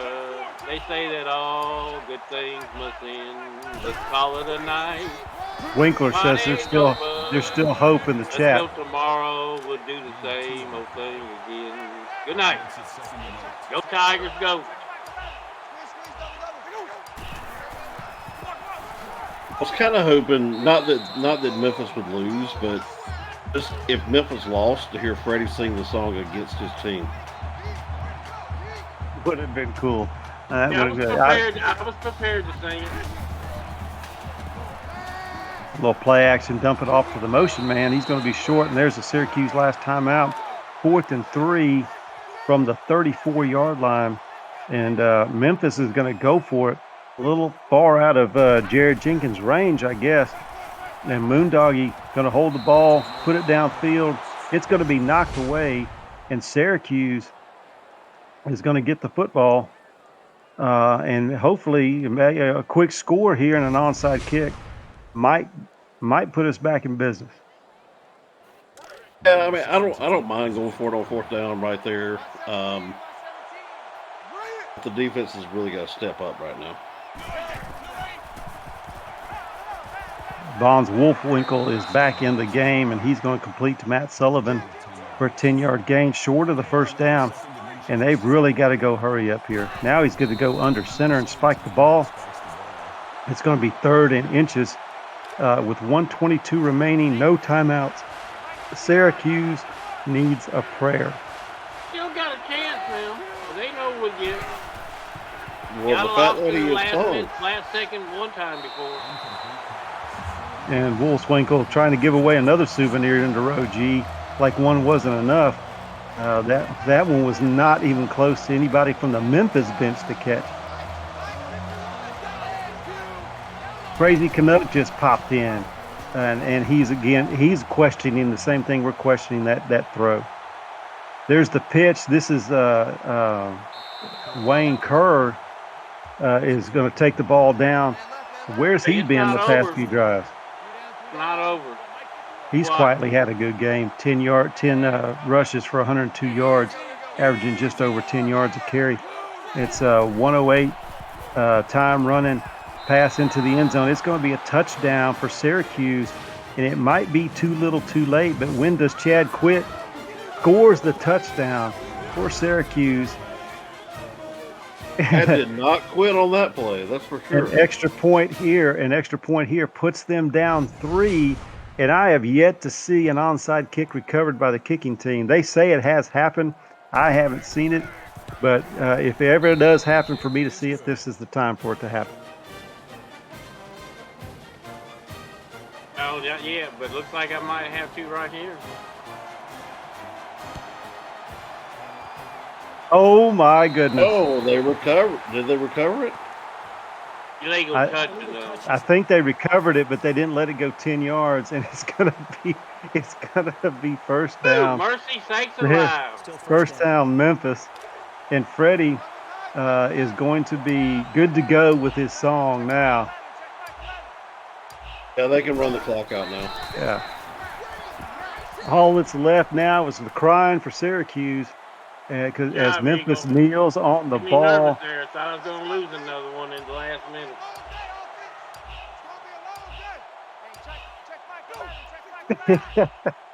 I'm not even going to repeat what Eagle says in the chat, but you can imagine. Yes.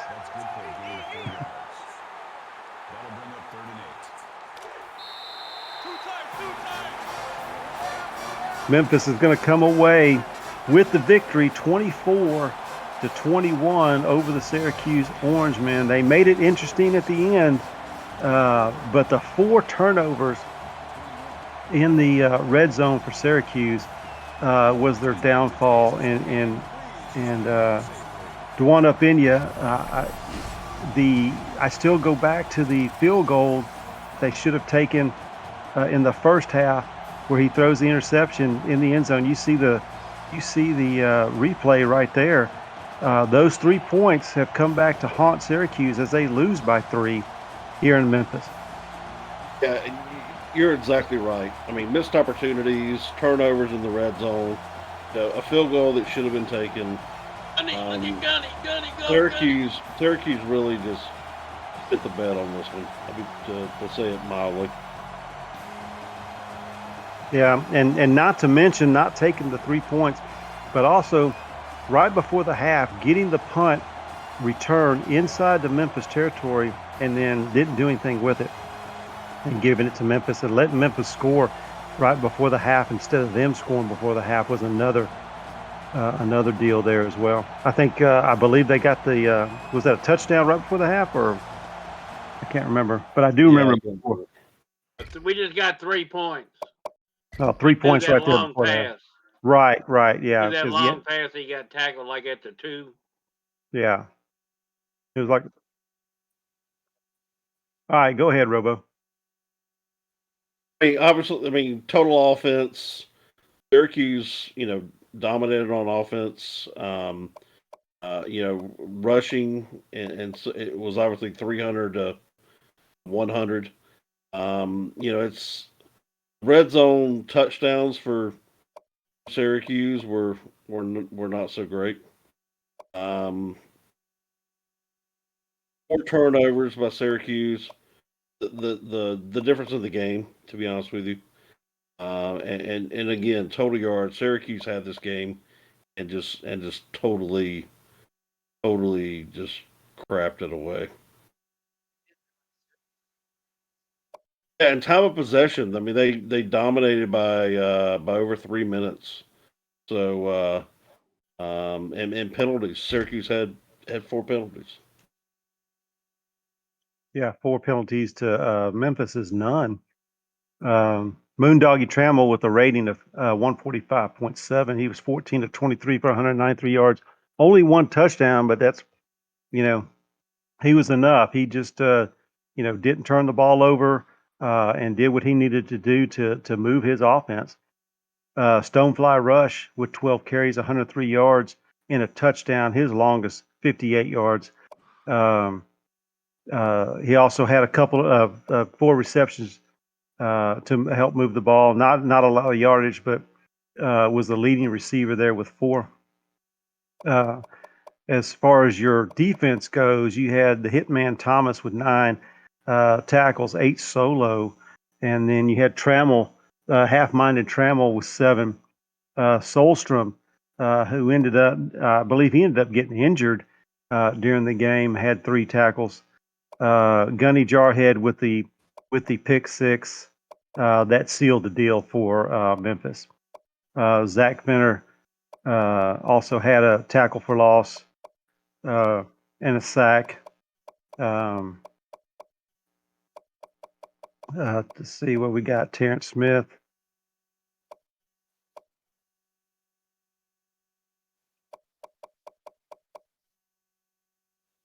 Reggie Poole with an interception.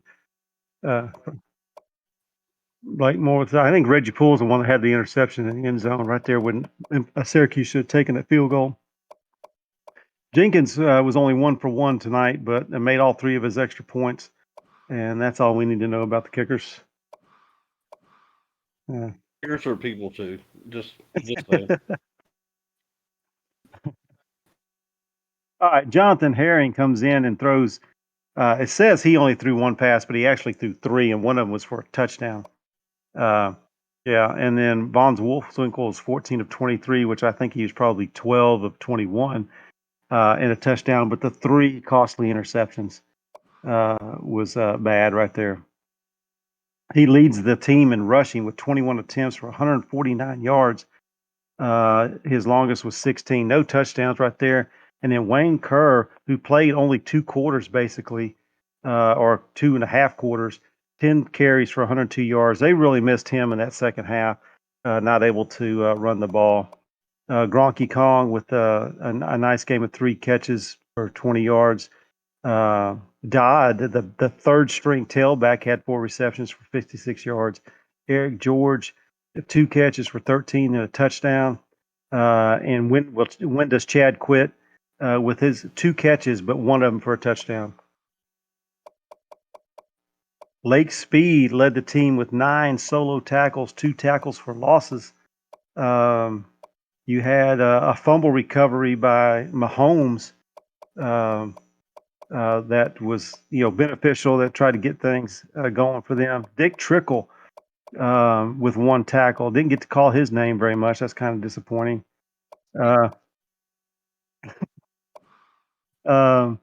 You have Rob Ross was blanked on the field goal attempts, which that's kind of sad to see, but made all 3 of his extra points. And again, we don't care about returners or punters. All right. I want to thank Duana Pena, my teammate in the booth, for joining me in Memphis for this game. Great job today, Duana Pena. I want to thank you again for being here and helping me out.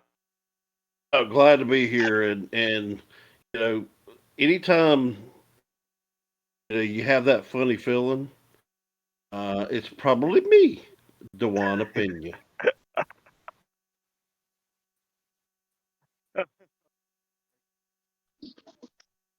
See, first Trying downs. to do that in my best Luigi Mario Brothers accent. It's me, Dewan Pena. Uh, all Who right, cares players what of the players in the game game? for Memphis was Moon Doggy Trammell with his 193 yards passing and one touchdown. Half-minded Trammell, the Trammell brothers or cousins, whatever they are, 7 tackles, 1 forced fumble. Jabari Dodd, the third string halfback, comes in and gets 2 carries for 18 yards, 4 receptions. How is he the player of the game for Syracuse? I guess because he scored the touchdown. Um, Sherlock Mahomes, 4 tackles, 1 tackle for loss.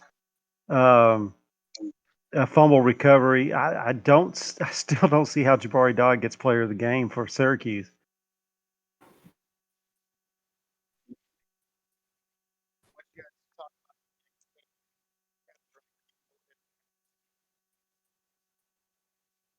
All right, we got our night here in Memphis is done. Um, we're going to be turning it over to Dave whenever Dave is ready in the booth, ready to go. But he's going to be calling the number 15 Iowa State and the number 10 San Diego State traveling to Iowa State to take on San Diego. So it's gonna be a good night of football there in Iowa. And Dave, who's your partner going to be? All right, he's going to be joined by none other than Freddie Trammell, or otherwise known as Pepper Rogers, and the one and only Gunny. You know, Gunny, he's so cool. He doesn't need a last name. He just goes by Gunny. Um, you know, he could be even like Prince and come up with a symbol, and we'll just call him that symbol if he wants to do that. Like a sniper scope. That would be cool. All right, we've got again number 10 going to number 15. San Diego State has started off slow, but has really made a push up the ladder here in these past few weeks, and it's going to be a good game for them, a good measuring stick to take on number 15 Iowa State. What do you think of that, Dewan Pena? Being the head coach of San Diego State, I'm going to be a little biased and say, fuck Iowa State. We're going to kick your ass, and that's it. These are two closely matched teams, I believe, but the momentum has been here lately for San Diego State. So this should be a good game. This might end up being a close game. I don't think so. I think we planned well. I think this is going to be a blowout, and if you're going to watch this game, watch the first half because it's going to get out of hand. Yeah, okay, no bias there from up in you. So let's take it to Dave and Gunny and Freddie, and we will see you on the other side. All right, Frank, thank you, bro. Appreciate that. Frank and Robo, great call on that Syracuse-Memphis game. Syracuse finally showing up in the last couple minutes of the game, but obviously just too little, too late. I'm going to be joined in the booth for the San Diego State-Iowa State game with two of my good friends. First, Freddie Trammell, also known as Pepper Rogers in this league. Freddie, how's it going tonight? How you doing, bro? And what do you think about the San Diego State-Iowa State game coming up? Hey, I'm good, Dave. It's glad to be here. I'm kind of looking forward to seeing what San Diego State got, but Iowa State can give them a test. Yeah, it'll be interesting. San Diego State losing by, I think, only maybe 5, 6, 7 points to last week to number 2 Wyoming. Gunny, I don't remember what Iowa State did last week. I kind of feel like they won. I'm trying to look it up as we speak right here. Yeah, they upset Kansas last week. So Iowa State kind of up on the upturn, San Diego State on the downturn. Gunny, what do you think about this? Iowa State won at Kansas last week. Now they're at home for the home team to kind of celebrate. They got a big matchup against the number 10 San Diego State Aztecs with DeJuan Pena as the head coach, and I'm fired up to see how his team does tonight. This is going to be a great game. We're about to head out to the field here in a moment. Out in Cincinnati, it'll be 37 out in Iowa State, my bad. In Ames, Iowa, 37 degrees and clear. But just before we go out there, let me give you a quick recap. In the first game tonight, number 16 Air Force pulls their second back-to-back weeks upset over a top 5 team, their third upset overall, as they beat Kansas 13-10. And then in the game you just watched, 22nd ranked Syracuse tried to make a game of it late, came up an onside kick short, and the Memphis Tigers improved to 5-4 in a 24-21 close victory over Syracuse Orange. So that gets you up to date. We've got the San Diego State Iowa State game, and then one more game after this, UCF at Cincinnati. Cincinnati getting their very first victory last week, looking for 2 in a row against Central Florida. And that's the recap for tonight so far. So let's head out to the field in Ames, Iowa. 37 degrees and clear, and here come the Cyclones, folks.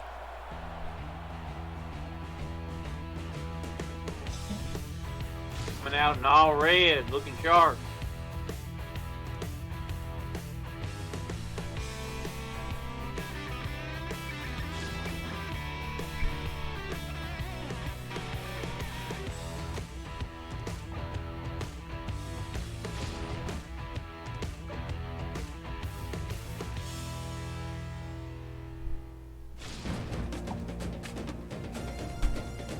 All right, here we are at Jack Trice Stadium in Ames, Iowa. Iowa State, look at the packed crowd. I see nothing but Iowa State red and yellow in the crowds. San Diego State will call tails, it looks like. They lose the toss. Iowa State will kick. Will kick.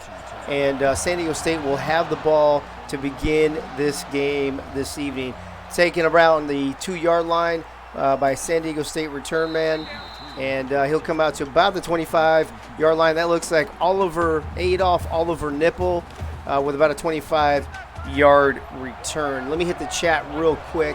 We got Art Vandalay, B. Robo, Biff Markham, Bob Funk, Commander Root, Crazy Canuck, Dave Axis, as San Diego State's going long on the first play and is broken up by 2 Iowa State Cyclones. Crazy Canuck, Dave Axis, David Leathers, Droop Dog, A-Rabs, Geralt Winkler, Gunny McGuire, Packer Fred, Sarah Lena, I guess, and Frank the Franchise Wade, all in the chat. Thank you for joining us tonight in Game 3 of Night 1 in Week 9 in the All-American Coaching League. Freddie, what's up with San Diego State coming out? They usually run the ball a lot, I think, but they're trying to maybe switch things up on Iowa State as Felicio gets a 2-yard reception and try to surprise Iowa State with a passing game.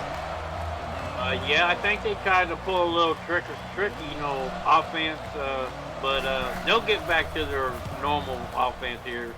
We're just filling them out right now. Well, they got a punt on their first possession. Leo Tantrum with a 4-yard return for Iowa State on the punt, and Iowa State will take over around the 36.5-yard line. And they will be going from the shotgun, 3 wide, single back, fakes the handoff. The rush is coming. He hits the sideline receiver, A.J. Lacey, for a 3-yard reception. Gunny, that was an awful fast rush by that San Diego State defensive line. That's true, but the Cyclones still got 3 yards out of their first play, so positive play. Comes drop back to pass again. Iowa State and San Diego State, both teams coming out passing like crazy. Stevie Peoples with a 1-yard or a 16-yard reception, and Hoiberg is now 2 for 2 on this first drive as they get a first down. A little under 4 minutes to play. We're here early in this game. 10th ranked San Diego State, 15th ranked Iowa State. Hoiberg from the shotgun, 4 wide, single back, plenty of protection, going long up the middle, and it's, I thought that was picked up. Willie eat me out with the deflection. And Gunny, let me go to you first because I know he's one of your favorite players in this league. He is. He's gonna. I see him getting a interception tonight.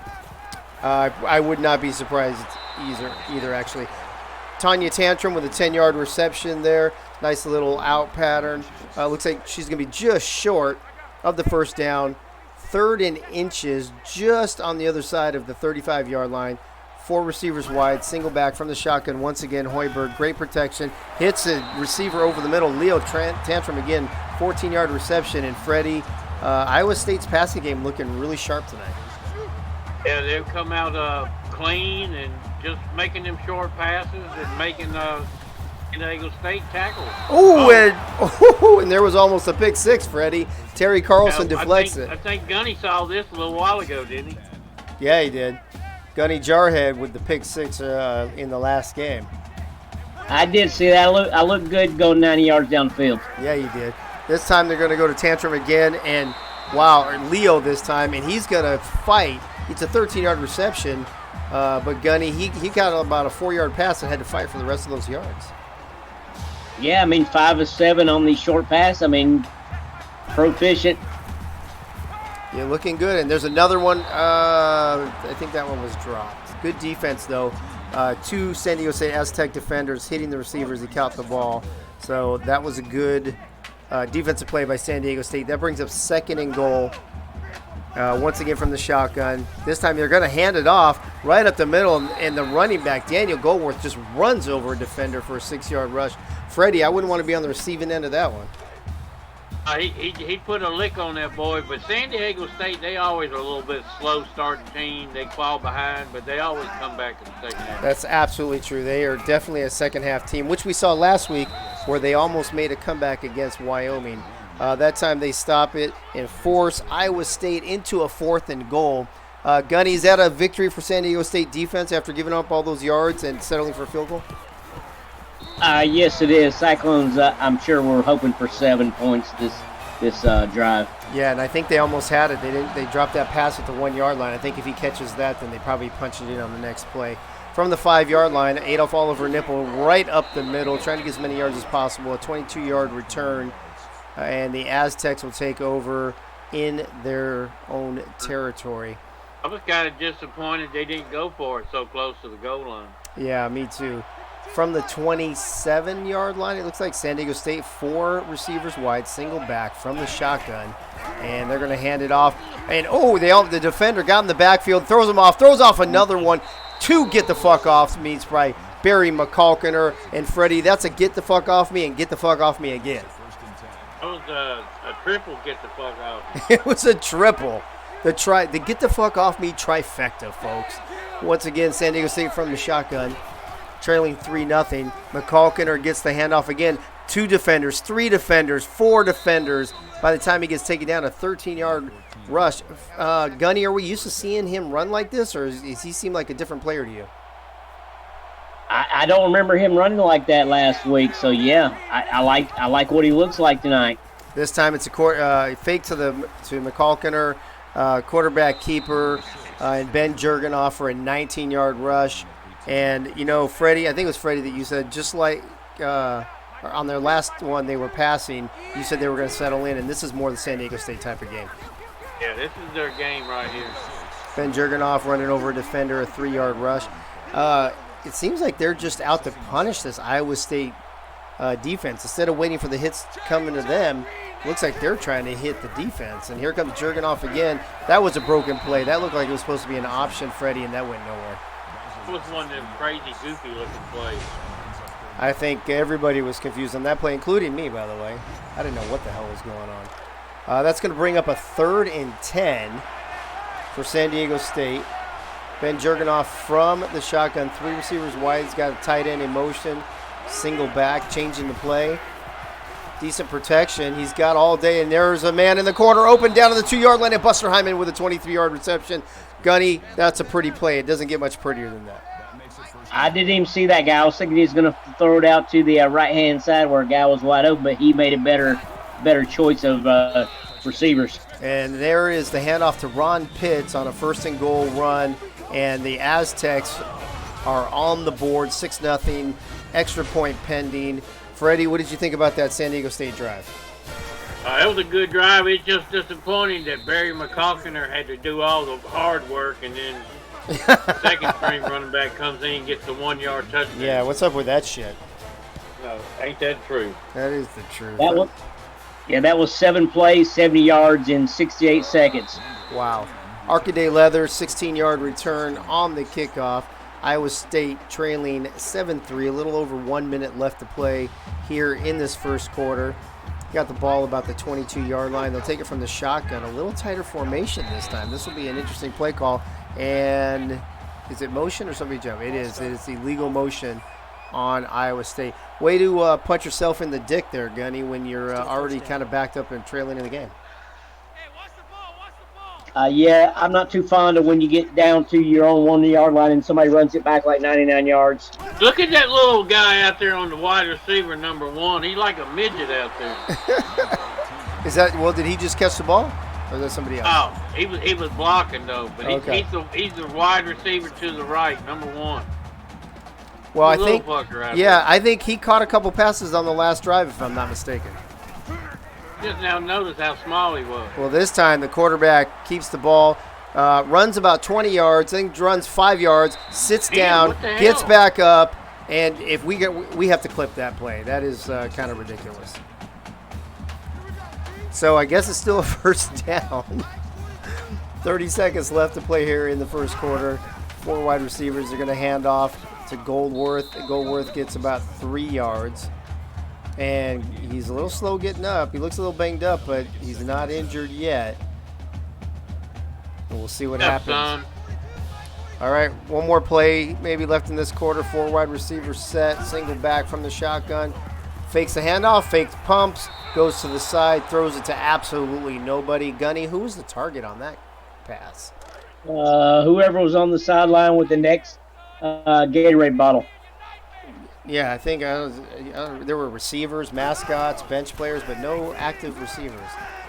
This time, much better pass, and number 4 runs over San Diego State defender Leo Tantrum with a 17-yard reception. That's number 1. Is that, you sure? Oh, that's number 1. That's the little guy? Number 1. Well, look at how small he is compared to the other big guy. Yeah, but look at him take out this defender right here. Get off me, 35. Oh, and there's a face mask they didn't call. Did you guys see that? Yeah. Hey, we'll check out his height at the end of the game. Yeah, we will. And that'll wrap up a very quick first quarter, folks. San Diego State 7, Iowa State 3. Iowa State with the ball, marching downfield as we open up the second quarter. And, man, that was a really fast quarter, you guys. Iowa State handoff to David, I think that's Goldworth, who goes around the outside. Oh, it's Victor Andrews this time. Bounces off a couple defenders and gains 8 yards. Both teams running the ball well. Both teams passing the ball well. Freddie, both teams pretty balanced so far.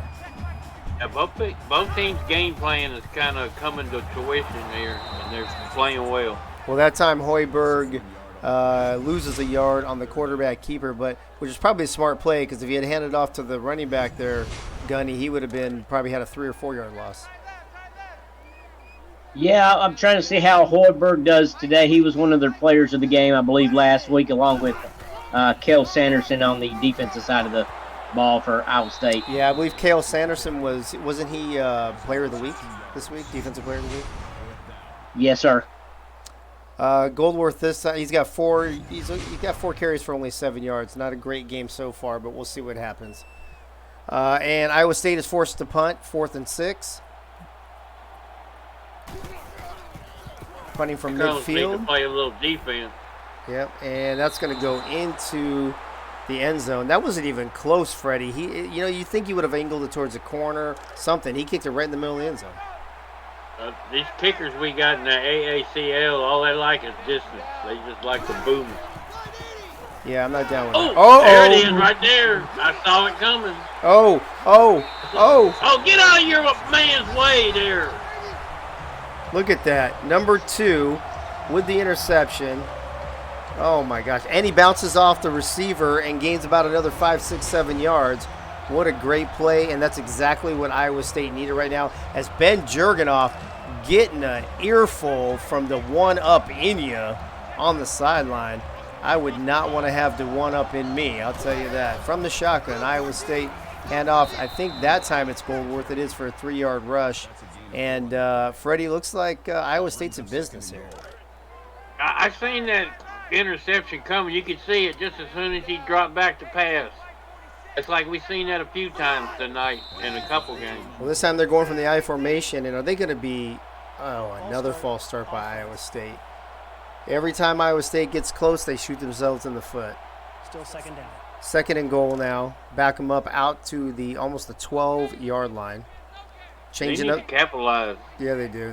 They gave up the I formation. This time they got 3 wide receivers, single back, fake the handoff, quarterback keeper, and Hoiberg will get 7 yards, so that's a decent run. But Gunny, you know as well as anybody, quarterback runs are pretty dangerous in this league.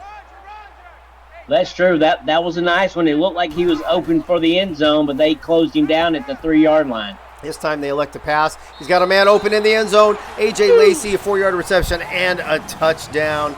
And Freddie, I actually thought he was going to the short receiver. I didn't even see the guy in the end zone. There was a little toe tap on the sideline right there. Oh, you know what? I wonder if that's going to be challenging. It looked like he came down out of bounds. Yep. Oh, look at you. Booth review. Look at me. I'm like, hold on. Let's see. Oh, you're not going to see it on this one because the pylon's going to be in the way.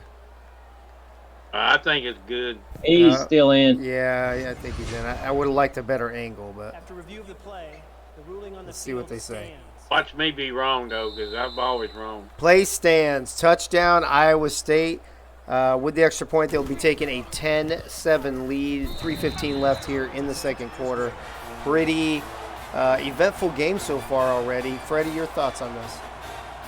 Yeah, well, I was saying in the beginning of the game, Iowa State can give San Diego State a good game. It looks like they come to play. Yep, just a quick reminder, they upset Kansas last week when Kansas was the number 4 team in the nation, 21-14. And then, like I said, San Diego State fell just short of Wyoming, 28-16 in that game. So San Diego State trying to rebound, Iowa State trying to keep their momentum going. So we'll see what happens. This would be Iowa State's second victory in a row if they're able to upset San Diego State against top 10 teams. Ben Jurgenoff looking like he's running in quicksand for a 7-yard rush. He looks exhausted, Gunny. Why is he even running the ball? I don't know, but the way I've seen Ben Jurgenoff and McCalkin running, I can see them both going over the century mark today if they continue with the run game. Yeah. That time they elect to pass. Incomplete pass brings up 3rd and 3, just inside the 30-yard line. 3 wide receiver set, single back from the shotgun. Jurgenoff looking around. Here comes the rush. He gets rid of it, and he almost throws another interception. Dominique Davis with the deflection. And Freddie, that was a little too dangerous when you only have a couple yards to go. Jurgenoff's only 2 for 6 for the game for 25 yards. Not very good start. No, not very good start at all. But like you guys mentioned earlier, nice tackle by that San Diego State. Leo Tantrum only a 1-yard return on that putt. There's your offense at a glance, 10-7, 21 plays to 14, 124 yards to 85, and first down's pretty even. You guys mentioned earlier, though, San Diego State notorious for starting slow and being a second-half team. They don't want to get down too many points, though. No, they definitely. Oh, I don't know if that was a safety blitz, but that quarterback got rocked. He got rid of it, and Tantrum, Freddie's favorite player, catches the ball for a 4-yard reception. But Freddie, man, that quarterback got killed. Yeah, but he got rid of it just in time. This time he hits the receiver on the outside for about 5 yards. Arcaday Leathers. It's going to bring up a 3rd and a very long one, almost 2 yards. And this time Hoiberg will take the ball under center, single back, handoff Looks like Goldworth, and Goldworth gets plenty of yards, 7-yard rush. And Gunny, don't look now, but here comes Iowa State back in business, approaching midfield again. Yeah, that was a good play with the 5-man line. He went right up the middle and collected the first down. From the shotgun this time, quick pass over the middle. Tanya Tantrum with a 5-yard reception. Man, Freddie had to zip that one in there. There were 2 defenders right there. He threw it right in there, but it was a good pass, and Tantrum helped him out there by holding on to it. He certainly did. From the shotgun, nothing downfield. Has to hit the outlet receiver for just a few-yard gain, a 3-yard gain from Mike Smith. But, Gunny, that's good quarterbacking, right? You read downfield, nothing open, you hit your outlet receiver, still get positive yardage. Yeah, he went for the outlet, and, I mean, the guy was wide open on the sideline. This time he's under center in an I formation, gives it to the fullback. Fullback goes left, throws a defender off of him, and Andy Evans gets the first down on a 6-yard carry, and the Iowa State cheerleaders are very happy about that. Iowa State's got a good mixture of run and passing right here. They got San Diego State on their heels. Yeah, they do so far. This time Hoiberg drops back. He's going longer this time. A receiver open, but the defender timed it perfectly and deflected the ball away. Gunny, I thought that was going to be picked off. That was a nice play by number 35 to pass defense. This time from the shotgun, 4 wide receiver set, single back. Hoiberg hands it off this time on the single back set, and he's only going to get 3 yards. Daniel Goldworth on the carry as they're going to hurry up the offense now. 3rd and 7. 1 minute left to play. Hoiberg hitting the outlet receiver once again on the side. That looks like a tight end or a fullback. Who is that? Victor Andrews. I think that's the backup running back, actually. Nice gain there, an 18-yard gain. And Freddie, they're looking very efficient on this drive. Well, the offense has been efficient all game. They hadn't turned the ball over. Except for penalties, the only thing is hurting them right now. Yep. Every time they get down here, they have a false start. Unbelievable. It's a good game plan. It is. Like I said, they got San Diego State not knowing what to do. Yeah, and they could easily take a 17-7 lead here into the locker room. Pass over the middle. Not much of a gain, only a 1-yard gain. That was a long pass for only 1-yard gain. Clock is ticking, 40 seconds left to play. Iowa State only 1 timeout left. This time he hits receiver over the middle, John Ferguson, 3rd and inches, 30 seconds left. They're going to hurry up. One more play, and if they don't get it, they'll have to settle for the field goal. And, man, wide open. And a first down the 5, and he fumbled the ball? Think so. Looks like he fumbled the ball. Number 6 catches it, gets hit, and he does fumble the ball. What an incredible lost opportunity for Iowa State, Gunny. Unbelievable.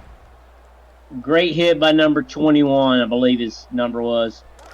That was A.J. Lacey fumbling the ball for Iowa State. Now San Diego State, only 23 seconds, a lot of yardage to carry. And I think they're just going to kind of carry the ball a couple times, run the ball out, and go into the half down 3 points. 13 seconds, and oh, look at that. That's going to be the fastest clock I've ever seen in my life. As the first half is all wrapped up, folks. 10-7 Iowa State. As we go into the half, Freddie, let me go to you first. What are your thoughts on the first half of this Iowa State-San Diego State game?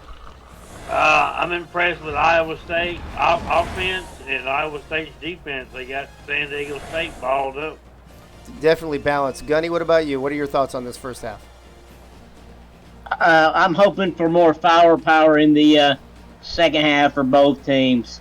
Do you guys think, Freddie, let me go to you first. Do you think we're going to see the normal second half San Diego State team we see every week?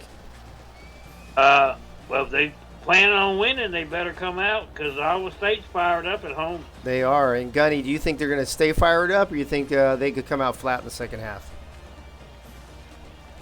I think both teams are going to double their input of what they've scored in the first half. I think it's going to be a few more points on the board, which I'm looking forward to. Iowa State dominating the passing yards and the time of possession. Rushing yards, pretty even there. Crazy Canucks saying, did they get out of the half with the lead and the turnover doesn't really cost them? But, yeah. But you're right, Crazy Canuck, but the difference between a 10-7 lead and a 17-7 lead, big difference there.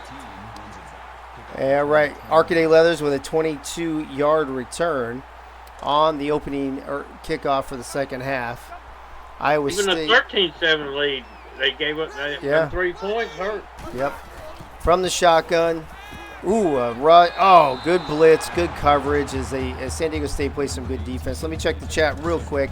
Art Vandelay still with us. B. Robo, Biff Markham, Bob Funk, Commander Root, Crazy Canuck, Dave Axis, David Leathers, Droop Dog, Arabs, Winkler, Gunny, Caxib06, Packer, Fred, Sarah Lena, and Frank, the franchise Wade, all in the house tonight as Goldworth takes a pop. That was a hit. That looked a little helmet to helmet to me, Freddie. Yeah, I think it was. They better check them both for concussion. Yeah, we might be having a couple people leaving the. That was Willie. You ate me out with the hit. Oh, this time Goldworth a 3-yard loss on that play. That was just not a good run. Great. The corner came up on that side, took care of business. Good job by San Diego State. 3 and out for Iowa State to begin the second half. And you guys, let's take a look and see if we get this San Diego State second half offense here. That was Curly Pubes with the tackle for loss for -3 yards. Awesome. And then Adolph Oliver Nipple with an 8-yard return on that punt. San Diego State with decent field position at their own 37-yard line. They're going to come out slinging the ball. 5 wide empty backfield from the shotgun. Jurgenoff looking for receivers everywhere. Here comes the rush. Hits a receiver right at the first down marker. 11-yard reception for Adolph Oliver Nipple. And that was a decent rush by Iowa State, you guys. Kind of rushed the quarterback, but Jurgenoff held in there and delivered the ball. They're only rushing 3. Yeah, that's why I think in the first half they were able to cover the San Diego State receivers so well. Goes back to Adolph Oliver Nipple, this time for a 14-yard reception, and they're inside the Iowa State 40-yard line. San Diego State going no huddle, still going 5 wide, empty backfield. Jurgenoff from the shotgun. Iowa State only rushing 3. Nice, another one, this time to Andy Jackson for a 13-yard reception. And Gunny, I think I'm getting my question answered about which San Diego State team we're going to see in the second half. Yeah, this 5 wide formation, this will be about the 4th or 5th time it's worked on all the completions right now.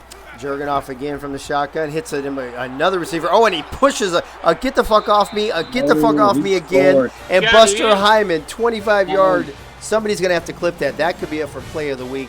Look at this, you guys. Great, wide open, boom, get the fuck off me. Get the fuck off me. Get the fuck off me, and I'm going to go into the end zone. Freddie, that was a man's play right there. Yeah, that was definitely a man's play. Extra point pending, 14-10 San Diego State, and it's good. And Gunny, that was a very impressive drive by San Diego State for to open up the second half for them. Yes, sir. Exactly what the one up in you had stressed to the team on the chalkboard during the halftime. Agreed. Chris Lee in the chat, for only rushing 3, how are these receivers open, right? I mean, you're only rushing 3, but San Diego State sending out 5 receivers plus a tight end probably. So apparently they must be playing some kind of zone, letting those receivers open. Iowa State, this time under center, Hoiberg hands it off to Goldworth around the outside for 8 yards. Decent carry by Goldworth. Is he not getting up? Uh-oh. Iowa State by no means ain't out of this game now. They can move the ball. Oh, not at all. Yeah, absolutely. They are not out of this game. There's a lot of football to be played, folks. This time they go back to Goldworth. And, get the fuck off me. Wow, I thought that defensive player, Gunny, came in and was going to make a great defensive play to stop him from being the first down. But Goldworth literally said, get the fuck off me. This is get the fuck off me night. We're going to have a get the fuck off me both. under center. Looking around. He has to, too much pressure. He's got to throw the ball away. And but that was a smart play there, Freddie, by that quarterback. It's get the fuck off me. That is it. That's what these players do in this league. This time, swing pass over to Goldworth, and he's going nowhere. He loses 2 yards on the swing pass. The San Diego State defense, Gunny, is starting to make Hoiberg make some bad decisions, I think. Yeah, I mean they're playing him tight. Willie Eat Me Out is 7 tackles, one tackle for loss. Iowa State now 3rd and 12. Just on their side of the 50-yard line. Nice pass over the middle to Freddie's favorite receiver, Leo Tantrum, for a 7-yard reception. And that's going to put Iowa State in a punting situation again, 4th and 5. And I guess you guys, San Diego State's offense showed up, and now San Diego's defense has showed up twice, forcing 2 Iowa State punts already in this half. Iowa State kind of changed up the game plan in the beginning of the second half. They started trying to run wide, and when they was running up the middle, they was getting yardage. Well, yeah, I mean, I agree. And then they had a bad punt into the end zone to top it off. So Iowa State really not doing anything well in the second half. Jurgenoff with the quarterback keeper, a 5-yard run up the middle. San Diego State going hurry up. And this time they've got 4 wide with a single back. Jurgenoff hands it off to McCalkiner. And McCalkiner, man, just running over players, running over defenders. I don't know how many yards he got on that one, but it is another San Diego State first down coming up on 2 minutes left in the third quarter. From the shotgun once again, McCalkiner, again, misdirection, comes back the other way. And, wow, Freddie, what a great 12-yard run by Barry McCalkiner. This is San Diego State offense right here. Pass a little bit, run a lot. From the shotgun, 4 wide. This time he fakes the McCalkiner, but those linebackers were reading that Gunny. They were all over him, and he has to take a 1-yard loss. Yeah, that's the first negative play I've seen him run in the second half. This 4 wide, 5 wide spread formation has been working good for him. It has. This time, the swing pass to McCalkiner, and he's tackled by about 11 Iowa State Cyclones. I believe that was the entire defense all over his ass. He didn't have no blocking out there. Look at this. 1, 2, 3, 4, 5, 6, 7, 8, 9. 9 defenders to bring down McCalkiner. That'll bring up 3rd and 13. And look at this, guys. Where's their 5 receiver set, no backfield? Now they got 2 backs. And, oh, they're doing a little Favorite play. A stupid-ass screen pass to Ron Pitts for a 2-yard reception. And now San Diego State not sticking with what's working, Gunny. And now they have to punt. Why not stick with what's working? They got a little bit behind on those 2 negative plays. They couldn't get close to first down marker. This time, Leo Tantrum steps out of bounds along the sideline, only an 8-yard return. 1 minute left in this third quarter. San Diego State clinging on to a 14-10 lead. Iowa State, though, with the ball, 3 receivers wide, single back from the shotgun, hands it off to Goldworth. Goldworth gets a 7-yard rush. And this is what Iowa State needs to do, right, Freddie? Just hand the ball off, short passes, quarterback keepers, do what you do the best, right? Yeah, don't go wide. Keep the ball in between the tackles. This time, quarterback keeper again, and he almost made the first down. Hoiberg just short. That'll bring up 3rd and 1 as we're starting to wind down this third quarter. 30 seconds left in the third quarter. Cyclones this time coming out 4 receivers wide, 3 to the right, 1 to the left, single back from the shotgun. Handoff right up the middle, Goldworth, and that's a great call on that play as he gets a 7-yard rush and a first down. Gunny, that was the right play on that call. Yeah, both teams need to keep the ball on the ground. It seems like that it's been working a little bit better for them than through the air. A spin, and Goldworth and running and dragging defenders. Wow, Freddie, that was an awful lot of work for only 4 yards, bro. Yeah, I don't know about these running backs, man. They must be on some PEDs or something, man. Maybe they are running everybody over. But anyway, folks, that's the end of the third quarter. Get your 69s up in the chat as we prepare for the fourth quarter of this Iowa State-San Diego State game. San Diego State leading 14-10 as we enter the fourth quarter. Iowa State from the shotgun. B. Robo trying to be different and cool than everybody else. Has to put his 4s up in the chat because he's boring. And Hoiberg's going to get sacked for a 2-yard loss. Is that the first sack of the game, you guys? I think each team might have one.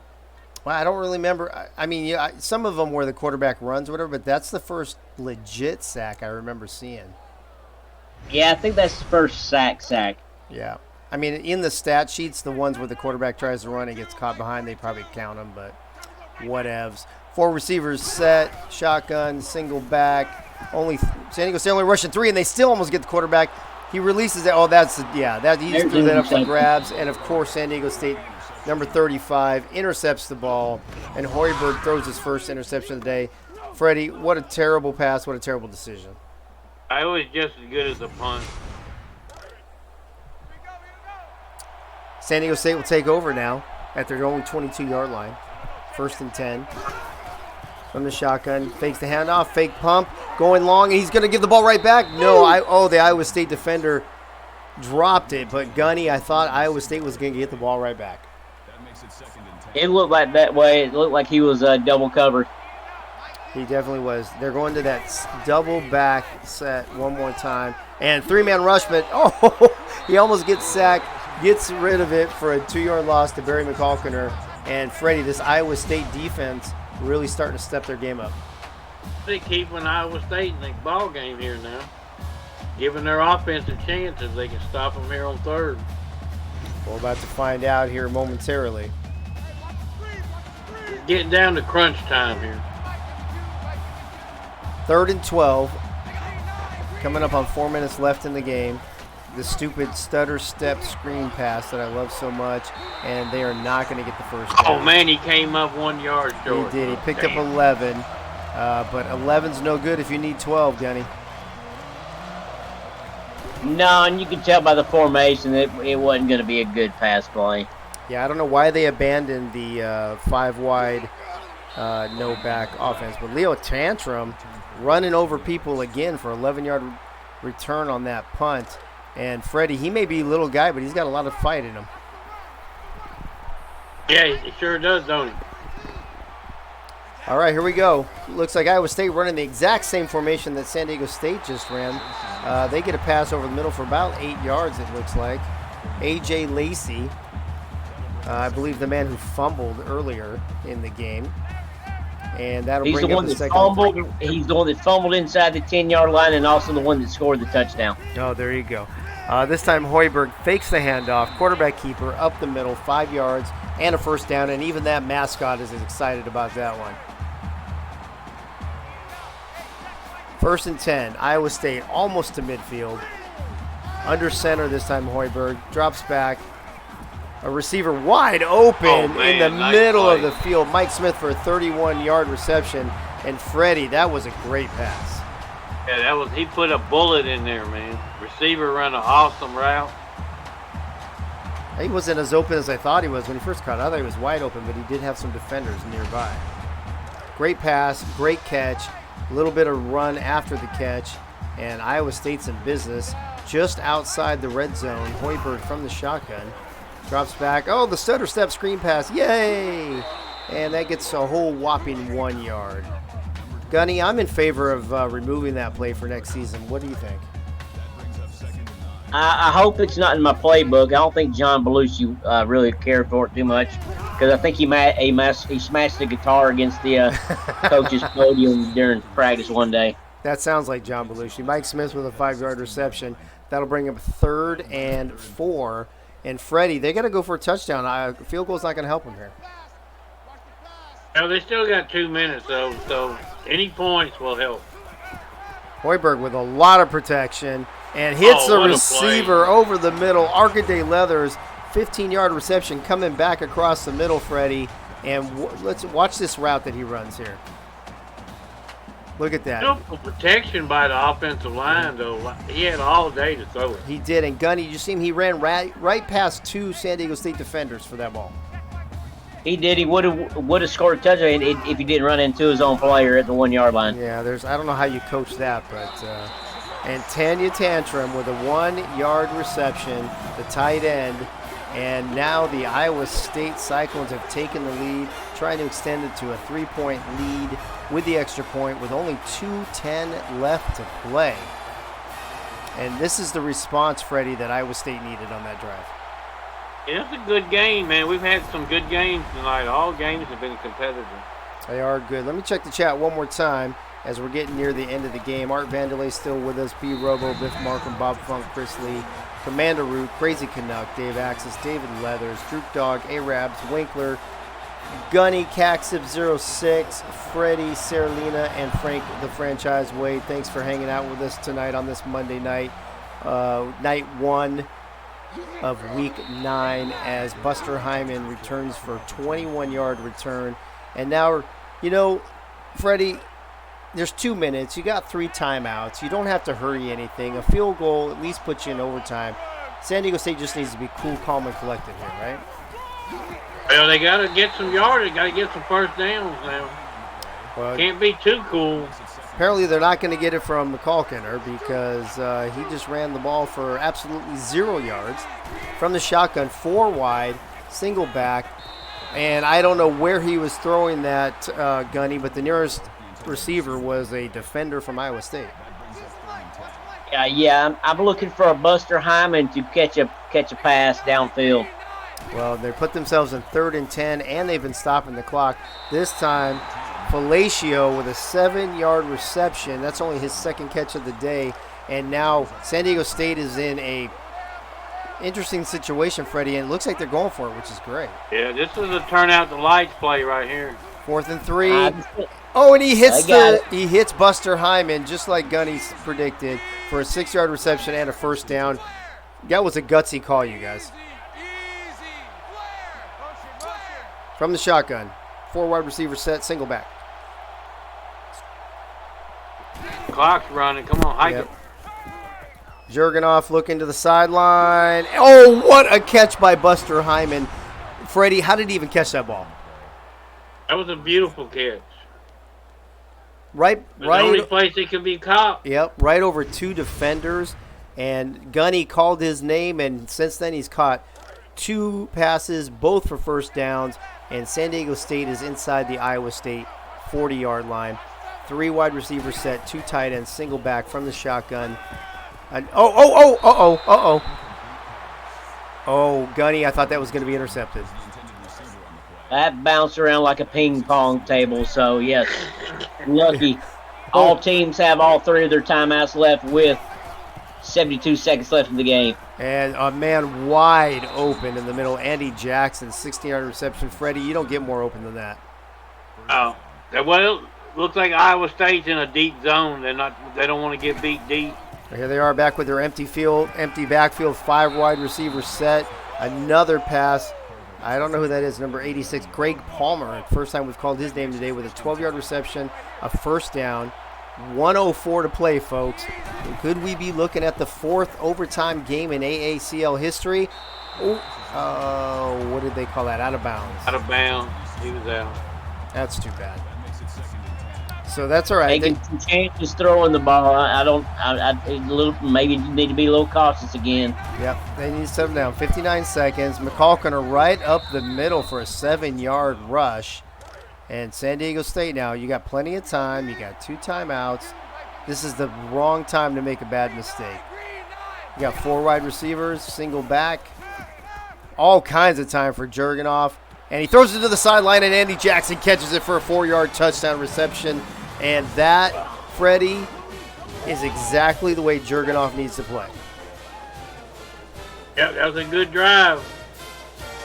Wow. Oh, wait a minute. They might have to review that. Uh-oh. Are they going to? Let's see, folks. Let's find out. There is a booth review. Good call, Freddie. What do you guys think here? I think he was out.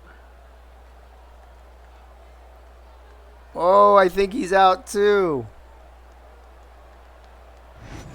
Wow, they're going to have to bring that back. After review of the play, the ruling on the field. PAT. Oh, they let it stand. They're going to let it stand. Wow, I think San Diego State got lucky on that one, Gunny. What do you think? I don't know. It looked like his shoes kind of slid myself, but I don't know for sure. Well, I guess if there's not overwhelming evidence, they can't reverse it. Yes, Chris Lee, it's a 1-foot league, but I think even his 1 foot was out of bounds. But if they call it a touchdown, you got to have that extra evidence to really overturn it, and apparently they did not have it. So he was in, his back foot was in bounds. I don't know about that. Maybe we have to go look at that again. We'll see. Either way, Iowa State now needs to go 75 yards in 45 seconds with 3 timeouts because they have to have a touchdown. A field goal will not help them. Arcaday Leather's 9-yard reception. A first down, nope, so it won't stop the clock. Iowa State has to burn a timeout. From the shotgun, Iowa State, 3 receivers set, 2 backs. 43 seconds left, 2nd and 1. Oh, hits the out. Oh, good. Hits the one of the backs that came around. 10-yard reception for Victor Andrews. That will temporarily stop the clock on the first down. I'm not sure if he got out of bounds or not. Oh, he must have. Looks like he did, but yeah, he did. They still got your timeout. Here we go from the shotgun. What's Robo telling me? There's no need to look for. Oh, nice pass. Oh, my gosh. Inside the 40, but there's a flag on the play, you guys. What do you think? Holding? Flipping. Flipping up offense. Iowa State. Oh, and that's going to bring it all the way back. That's too bad.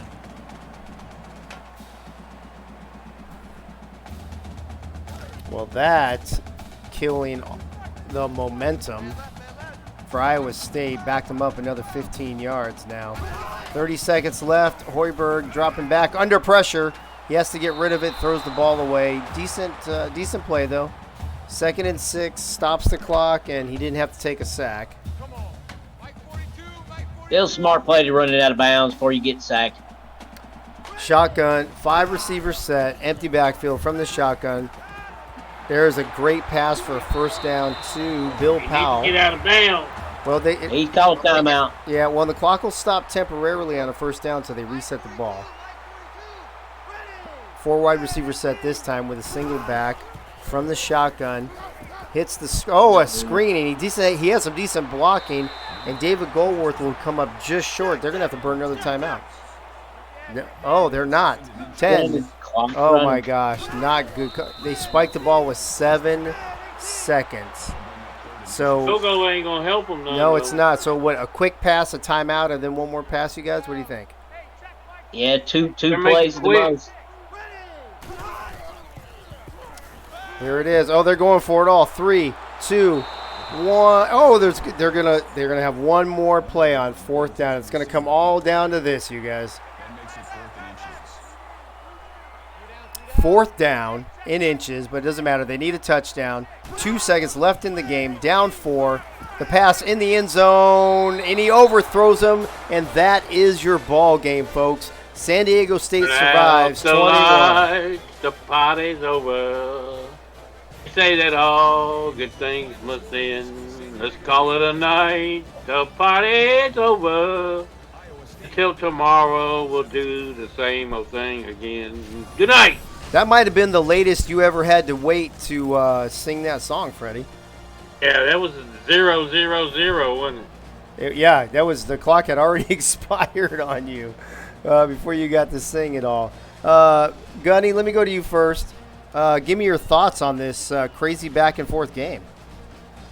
I would kind of like to see what might have been without the clipping call, because I mean that negative 15 yards kind of put them a little bit behind the 8 ball on that last drive, the last 30 seconds down the field. Yeah, that was a killer. Freddie, what about you? Yeah, it was a good game, good competitive game. Like I said, it was interested until the end, man. Congratulations, San Diego State, and well fought by Iowa State. It was well fought by Iowa State. That was a great game all the way around. As you guys see, the final score there is we're getting ready to go look at some stats. We'll look at the team stats first, you guys. 21-17, like we said. Look at the first downs, pretty even, 15-13. Total offense, Iowa State with the edge. Rushing yards, pretty close. Iowa State with the edge in the passing yards. San Diego State, just a terrible 2 for 7 on 3rd down, only 28%. Red zone, both teams did pretty decent there. 2 turnovers for Iowa State, 1 for San Diego State. Total yards, including returns, 455 to 356. 4 penalties. We saw this earlier, you guys, too, where there was 4 penalties in the game and they were all on one team. That's kind of an interesting trend. And then look at Iowa State with twice as much time of possession as we go to player stats. What do you guys think about this? Fred Hoiberg, 28 of 39, 253, 2 touchdowns, 1 interception. It's not a bad stat line, right? It wasn't No, a it's good, not. bad night for him, man. Just couldn't capitalize a couple times. Yeah. And then rushing wise, let's see what he had. He had only 22. Daniel Goldworth, sorry. 14 carries, 63 yards. You guys feel like maybe he should have gotten the ball a little more? Yes, he was running pretty well. Yeah. He could at least get up to 20 carries a game. Yeah, I agree with that. And let's see how many different receivers he hit. He hit quite a few. Was that 2, 3, 4, 5, 6, 7, 8, 9, 10 different receivers. Lacey and Tantrum, Tanya, I think that is, right? Yep, Tanya Tantrum, AJ Lacey. Yeah, go up to Leo for us, please. With the touchdown. Where is and Leo Tantrum 5'7", but he's 170 pounds. 170 is pretty heavy for 5'7", isn't it? Yeah, he's got some speed and overall 85. So I mean that's pretty good. Yeah, Bob Funk, we canceled game 4. What are you talking about, bro? Let's see here. Blocking, nobody cares. Defense. Let's look at some defense, you guys. Looks like Kemba Leathers with an interception. And not a lot of other defensive stats to look at. What is Bob Funk in a rush to get his ass whooped? He must be in a rush to get his ass kicked. Don't you protect Soto from losing? The best thing happened to Cincinnati was sorry, that was the wrong one. Kerry Buster. They won last week. Wait, say that again, Gunny? The best part about his week is Cherry Buster, whatever his name was, got Player of the Week. Player of the Week, that's his only win of the week. Buster Cherry, offensive AACL Week 8 Offensive Player of the Week. So congrats. Cincinnati gets their first win, and they get a Player of the Week. So good for them. All right, you guys. They get to play the Bootleggers, UCF. So there you go. That's not really a win, I don't think. What do you guys think here? Ben Jurgenoff, 16 of 24, 165, 2-1. Him and Hoiberg with some similar stat lines, you guys. I don't know that either quarterback played a bad game. No, they weren't lights out, but they were proficient in leading their team down the field on a few drives. Yeah, Jurgenoff only 32 yards. And again, the running backs, right? Goldworth had 69 yards or something. McCalkiner was 64 yards. But look at the yards per carry. He averaged 9, where Goldworth only averaged like 4, I think. So Jurgenoff not distributing the ball to 10 receivers, 4, 5, 6, but he did send it to 7, including a touchdown to Andy Jackson and 1 to Buster Hyman. You guys, Buster Hyman had a great second half, Gunny, just like you called it. Yeah, both quarterbacks threw for 2 touchdown passes. Buster Hyman, I believe he caught 3 of those passes in that crucial winning scoring drive. Yeah, I agree with you.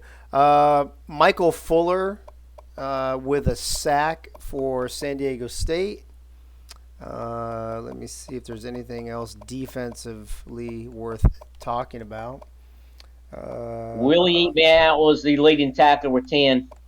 Oh, let's go back up there and say, hold on, what is this one? Nope, nothing down here. Oh, another interception. Oh, Andy Feltersnatch also had an interception. And what was that you were saying, Gunny, about the 10 solo tackles? That one. Yeah, Willie Eat Me Out, leading double-digit tackles. Yes. Tricky Nicky, no field goals, 3 for 3 on extra points for San Diego State. And there's punting, there's kick returns, there's punt returns, blah, blah, blah. And let's move on to the post game. And who do you guys think is going to get player of the game? It's hard to say this game because there's been a few good people. I'm going to say Ben Jurgenoff for the 2 touchdown passes for the winning team. He didn't really have a lot of yardage though. Yeah, but I don't know if nobody had multiple touchdowns either, right? All the receivers had one. Did McCulkin have one? No. I think both of them had two. I think. Okay, well, interesting here on the stat line, Iowa State dominating all of the stats except for turnovers, but it did not matter. San Diego State beats Iowa State 21-17. Your players of the game on the Iowa State side: Fred Hoiberg. We went over his stats a moment ago. Ben Jurgenoff for San Diego State. So the two quarterbacks definitely got it. Kemba Leathers on the defensive side for Iowa State, 3 tackles and an INT. And Daryl Davis, 7 tackles and a fumble recovery for the Aztecs of San Diego State. Freddie, give me your final thoughts on this Iowa State-San Diego State game. Tough, hard-fought game, only a 4-point victory for San Diego State. Iowa State with a chance to win it near the end, falling short. Give me your thoughts. Well, like I said earlier, Iowa State, they had a chance to win it there. They just couldn't do it in the second half. And San Diego State, as always, they start slow, but find some way to finish it big in the end. Yeah, absolutely. It's weird watching them do the same thing week after week after week. Gunny, what are your final thoughts on this one? It was a back and forth game. Iowa State took off the lead with Phil Gold. Then Ron Pitts had a 1-yard touchdown run to lead 7-3. And then it was halftime. It was 10-7 Iowa State. And then Buster Hyman scored a third quarter touchdown, 14-10. And then a 1-yard TD deception by Leo Tanzer made it 17-14. Then in the fourth quarter, Andy Taylor scored to lead the game 21-17. So a back and forth game from start to finish. Yeah, and it was a great one. Before we pass this on to the next crew, which will be Benji Matson and my boy Wink, let me ask you guys about this upcoming match.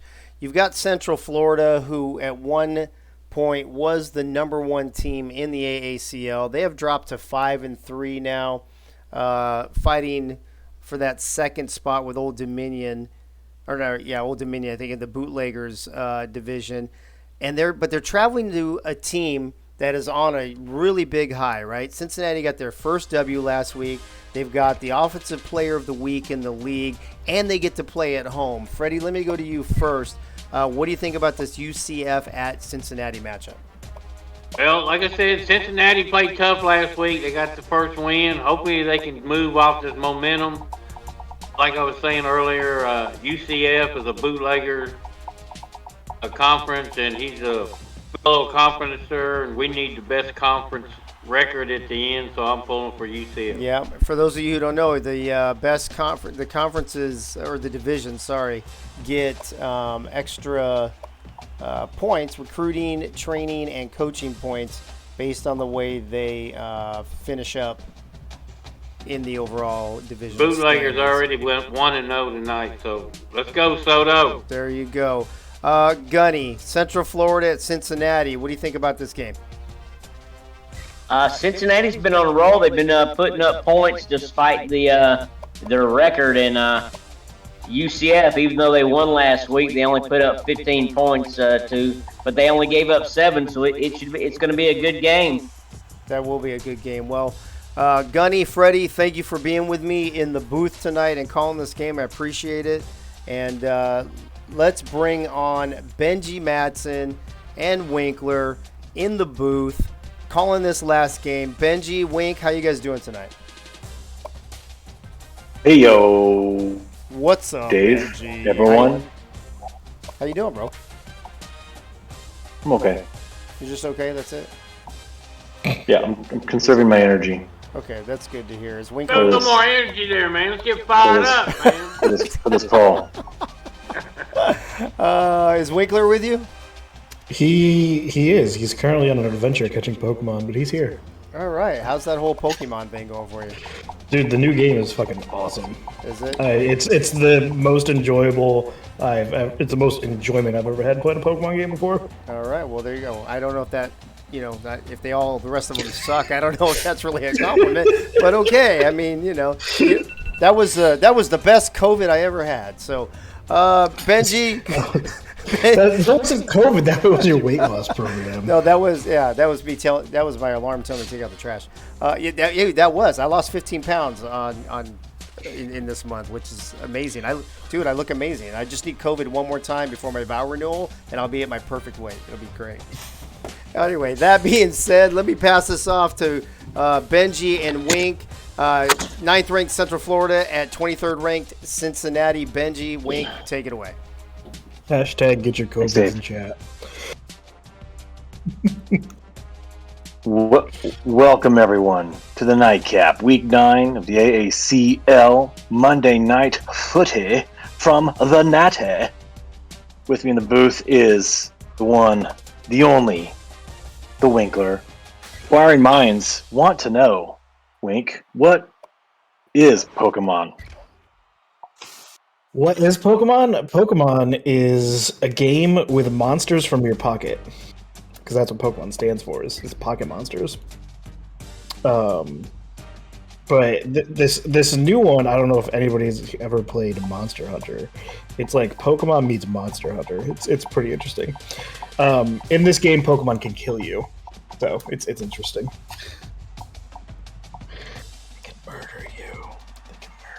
All right. They haven't been allowed to murder you in other games. They can murder you in this game.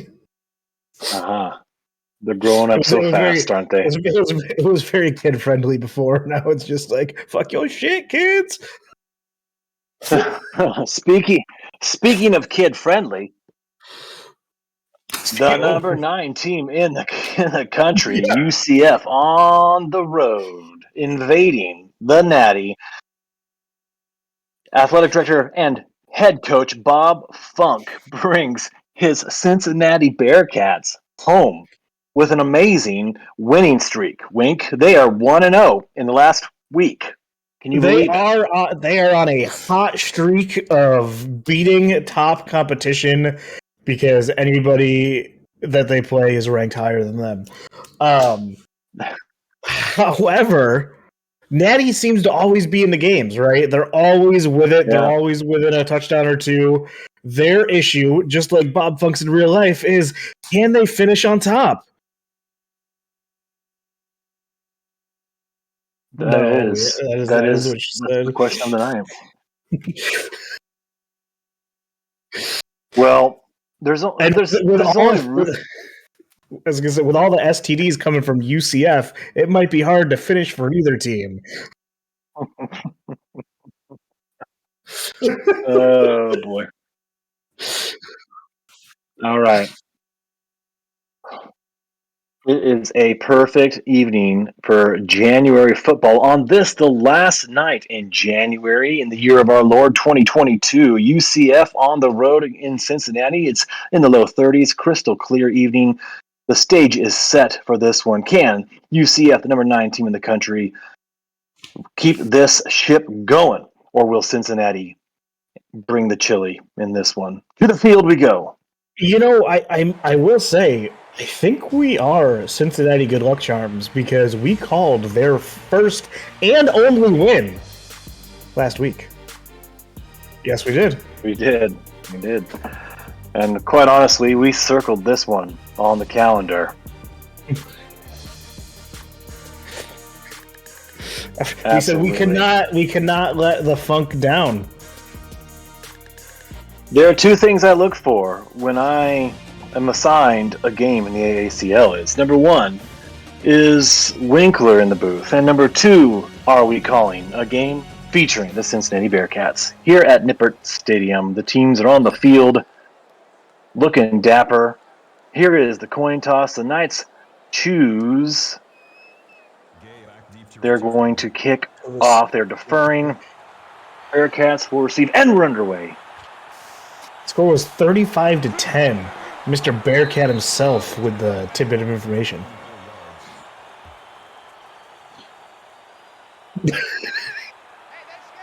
All right. The Bearcats. They are excited here. Split backs, 3 wide receivers, dropping all the way back. Short dump off. Oh my God. Dixon Butts just shoved off a Goliath. I don't know who that man was, but he needs to get checked. Oof, they're going to have to look out. They're going to have to be mindful of where on the field Dix and Butts are at all times tonight. And the Bearcats are going no huddle. Again, with this split back formation. 3 wide receivers getting the play from the sidelines. A little play fake. Dipsy-doo. This pass falls incomplete. Yeah, that was he was looking at the person who was going to hit him and not the ball right there. That should have been caught. 4 wide here on 2nd and 10. Here's the give up to Dixon Butts. That just really changes the 1-yard whole rush. dynamic of this drive. You drop that and put you at 4th or 2nd and short, and now they're sitting back at 3rd and long. They don't want to have to punt here after such a promising start. There we go. Nick Hayes, 16-yard reception. That's exactly what they needed. That's a big 3rd down conversion. I'm really liking this no huddle out of Cincinnati to try and catch UFC flat-footed at the start. Absolutely. And every single member of the UCF Knights football team is in on that tackle. That was a fumble. They're rallying to the ball. Was it a fumble? Fumble Ruski by 15 by Allen. I think it was recovered by UCF. I believe you are correct, Wink. That is why they pay you the big bucks. Woo-hoo. Thanks, Dave. Keen eye. And UCF on the field, split backs. And here is the fake. Oh, incomplete pass here. That play fake almost turned into a pick 6. UTF with the early fumble recovery. They're less than a minute into the game here tonight. Another play fake. Connection across the middle of the field. Gabe. It's been a while since I've done a UCF game. They're interesting to say the least. And here I'll tell you, the pass across the middle. The early pressure from Cincinnati really is. I forget what crazy name UCF's quarterback is, but really making him unsettled in the pocket and throwing some aired passes. And that's going to be key tonight for the Bearcats, keeping that pressure on, bringing the chili, just making this UCF offense uncomfortable when they have the ball. Second possession of the game for the Bearcats. Coming out 4 wide. Buster Cherry gets the snap, hands off to Dixon Butts for another negative rush. That UCF Knights team up front playing stout against the run. Dixon Butts just seems super slow right there. Was it just me? He had no forward momentum going on. It'll be something to watch. Maybe he had too much chili before the game tonight. All the time in the world for Buster Cherry. He's going deep. He's got a man open. And unfortunately did not quite have enough cherries on that one. Oh, Buster Cherry's gotta be a man and throw that ball down the field.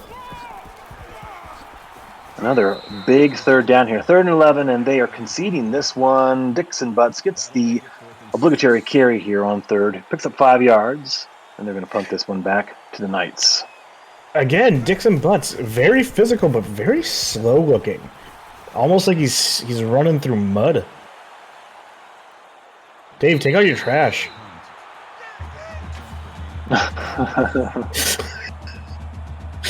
Today's Monday. We're talking to the truck. Talking to the truck.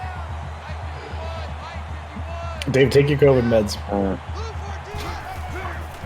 All right, here we go. UCF on the give. All the room in the world to this left-hand side. Good. Blocking up front, and Dixon Sider. 1-yard rush. One rush for 10 yards. They're lining up again. Not quite sure what you call that formation.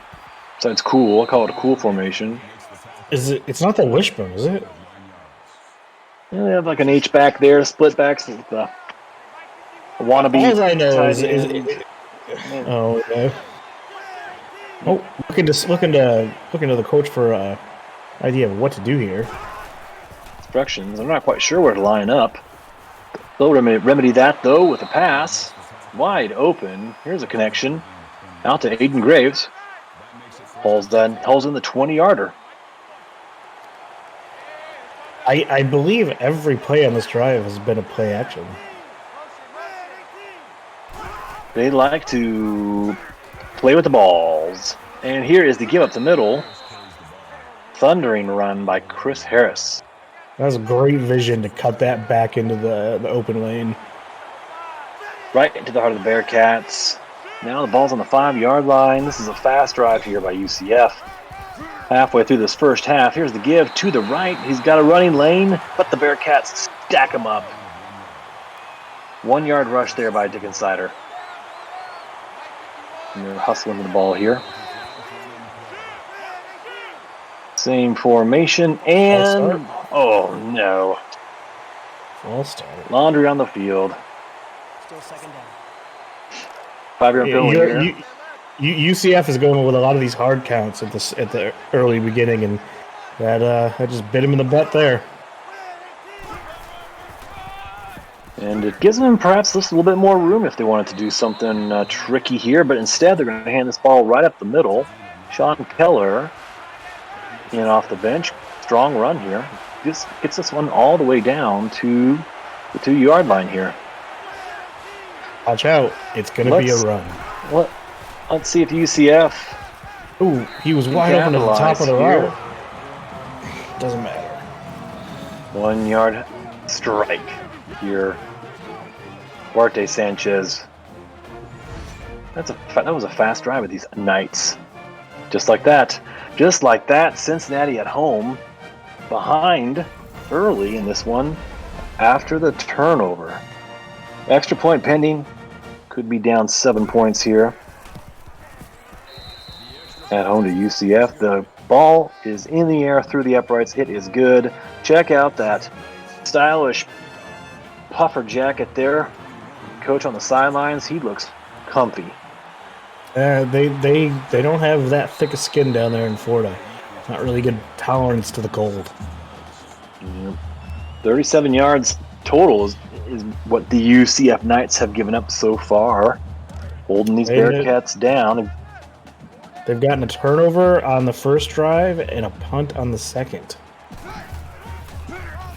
Let's see if the Bearcats can... Oh, my word. Dixon Butts was in the air, flying. Head over heels. Hopefully he's okay. He knows where he is at the moment. He's asking the quarterback, Buster Cherry, right, where am I? No time to rest, though. He gets the ball again. Right up the middle. Hey, there's some speed burst out of Dixon Butts.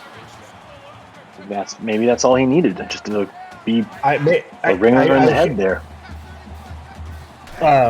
Leslie Peppers on the sideline said Dixon Butts went to the back of the locker room to take a crap there after that last drive, so he's got his bowels free, so now he can start moving again.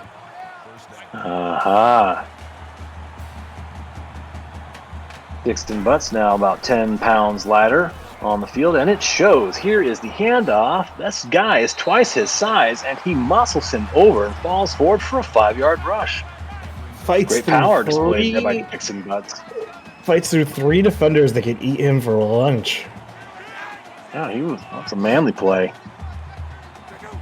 And we forgot to call out the completed pass before that to Howie Feltersnatch, the Bearcats tight end. UCF is just teeing off on this run game right now. I would really like to see Buster Cherry push the ball down the field. They had the right play call there on defense. They sent a few blitzers to the play side. They had the correct call on that one. Sets up a 3rd and 8. They get the first down. Brian Goolsby with the reception. Hey, Bearcats are converting some tough 3rd downs here. 4 wide. Here's the give. And a keeper by Buster Cherry. Good decision by the quarterback. There he goes. Great. Casey Jones. Is this the backup? Did we miss something? No. Did Buster Cherry get injured? Did he bust his cherry? Uh-oh. I'll tell you what, Casey Jones is effective at the run, though. He might be the Wildcat quarterback. Maybe But so. Cincinnati Bearcat quarterback. End of the first quarter. Fast-moving first quarter. UCF up 7-zip. Casey Jones. Bruised knee. All right, we'll see. Is Casey Jones still at the helm? Will he pass? Will he run? There's a strike. I'm not gonna lie. Casey Jones is looking a lot better than Buster Cherry in his early attempts at quarterback right now. He is sparking this Bearcats offense there on the 10-yard line. This would be a huge drive if they can put this in for 6, and there you go. Nick Hayes with the reception from Casey Jones. Casey Jones looking had like that a team hero. Wow. Wow. It's like a different Bearcat team here. Maybe that's been Cincinnati's issue the entire time.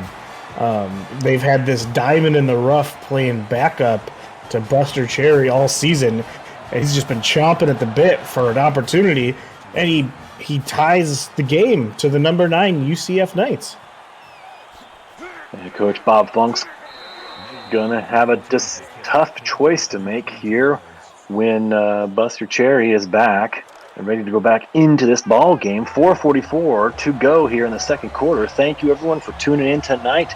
Game 4 on this Monday night edition of the All-American Coaching League. Those of you in chat, we see you. Art Vandelay, B.E. Robo, Biff Markham, Bob Funk, Chris Lee, Commander Rude, Crazy Canuck, Dave Axis, David Leathers, Drew Gual Winkler, Gunny McGuire, Capsis 06, Packer Fred, Saralina. Welcome everyone. Thank you for tuning in. We appreciate you hanging out with us. We've got a good one here in store. We thought early on, Wink, that maybe UCF was going to power through these Bearcats, but at the moment, these Bearcats are hanging tough. Here is the pass completed on the far side of the field. Got a foot down. They're hanging tough, but outside the opening drive for UCF, Cincinnati is yet to be able to mount a good defense to stop this onslaught, this running onslaught of UCF. Yeah, they are looking powerful. As Dickensider picks up 2 yards on 1st and 10. And Dickensider, Dixon Butts, he got 2 excellent running backs tonight, trying to make a name for themselves and be the hero. Now there's a good stop by this Bearcat defense. Sets up a 3rd and 9. Tackle for loss there by Adam Reese. Just when they needed a big play, they got one. Can they hold the Knights? Here, 3rd and 9 at midfield. Here's the snap, 3 wide for the Knights. Has some good time in the pocket. Has a man wide open. Again, to Lexus Bricks. Great pass, great play there. Yeah, that's hard to defend when the quarterback makes a great throw like that. They're on the 30 here. Oh. Good defensive effort. That should be going the other way. Could have been a pick. Should have been a pick. But they'll take the incompletion. Absolutely all day. Oh! Eric Coleman, you are going to have nightmares on that, buddy. Although, with hands like that, you should be playing for the 49ers. These Bearcats need to... They're bringing the pressure here. They do not get home, and it leaves a man wide open. Jason Benson is the recipient of that one. 31-yard strike. And UCF regains the lead. Every time Cincinnati is going to make a great defensive play in a stand, the UCF quarterback just says, nope, not today. The Bearcats mixing it up on defense. They brought the house on that one, but UCF Had the perfect play call dialed up for that. Who is going to come out and be under center on this drive, Wink? Are we going to see Casey Jones?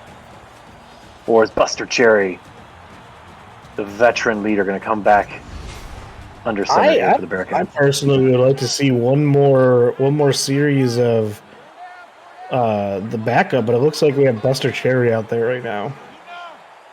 Buster Cherry is back. Bruised knee and all. He's got 4 wide in the pocket. Here's a little dump off, but it goes for a first down and then some. Straight up the sideline. Great play here by Howie Belcher Snatch. The big tight end rumbling, bumbling, stumbling.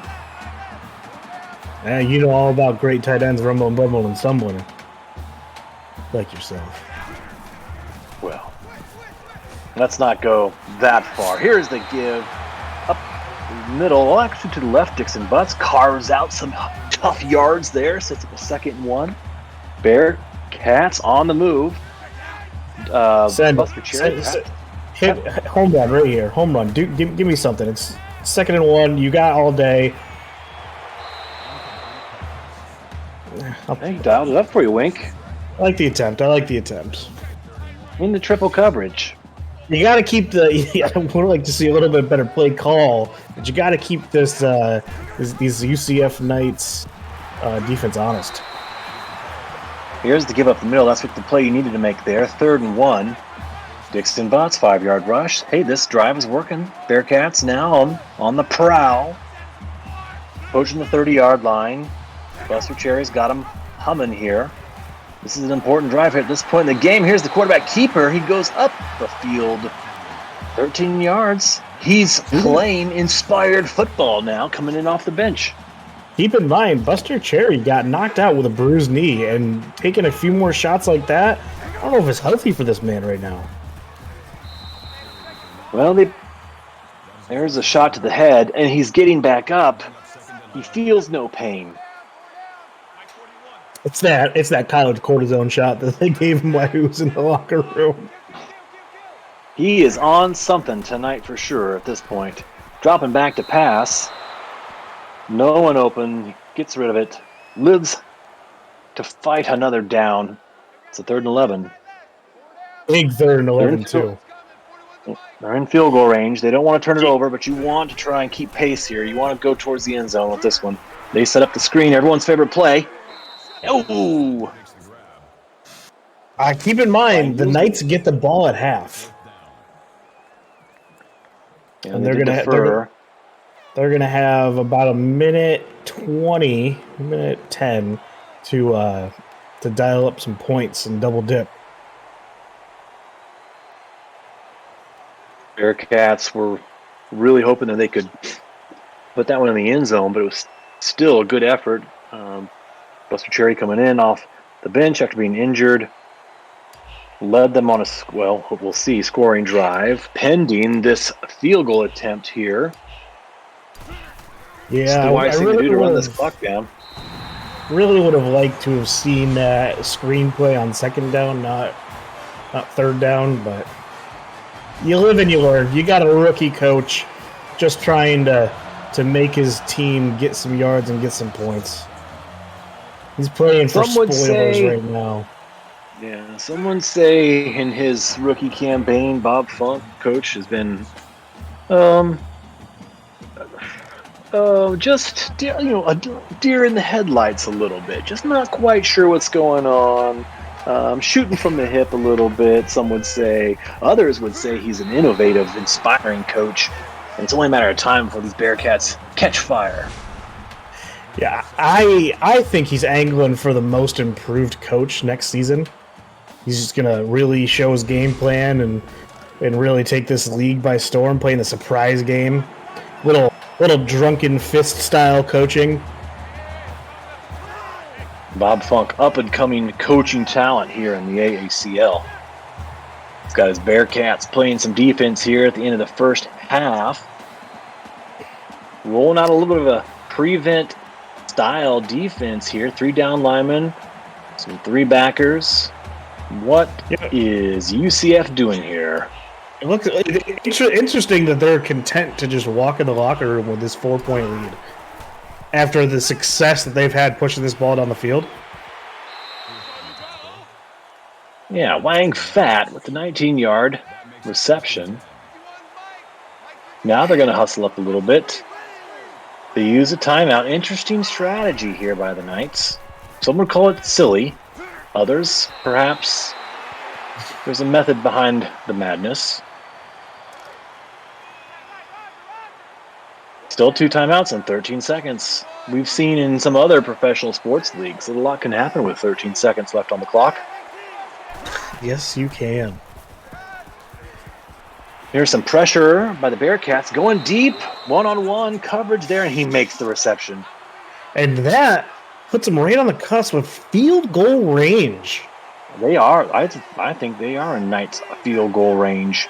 They're going to try here for the end zone. They have a timeout left to spare, 3 wide. He's got to go to the end zone here. He's floating it up. Incomplete. He dropped it. He dropped it.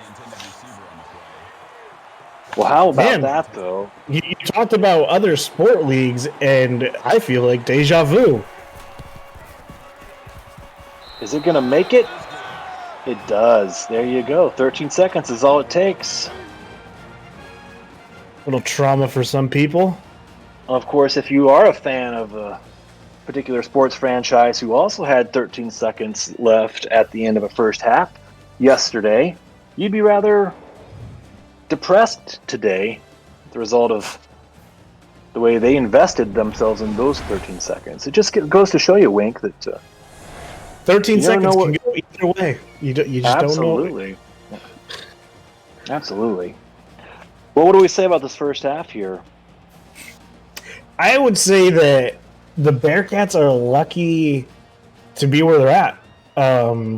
They're down, 7, 6, 7? They're on 7. On 7 on here. Mm-hmm. Should have been a lot more, I think. UCF got a little lazy there at the end of the half. And Cincinnati really still has not been able to stop this UCF offense. Yeah, we look at some of the numbers there. The 70 yards on the ground by Cincinnati. They have had success running the ball. They do have that costly turnover there. And then that just unfortunate string of events there into the first half, that long pass, UCF set them up for that field goal. There's one thing I do know. Bob Funk's looking sharp on the sidelines in that quarter zip. I'm sure at halftime he was letting his team know they're in this thing. Maybe, just maybe, if they can tie this up, grab the lead, use this running game perhaps to salt some time away, we'll see. A lot of football left ahead of us here in the second half. The UCF, number 9 team in the country, on the road. Why are we getting these quality highlights after halftime? 50 seconds to go in halftime. Interesting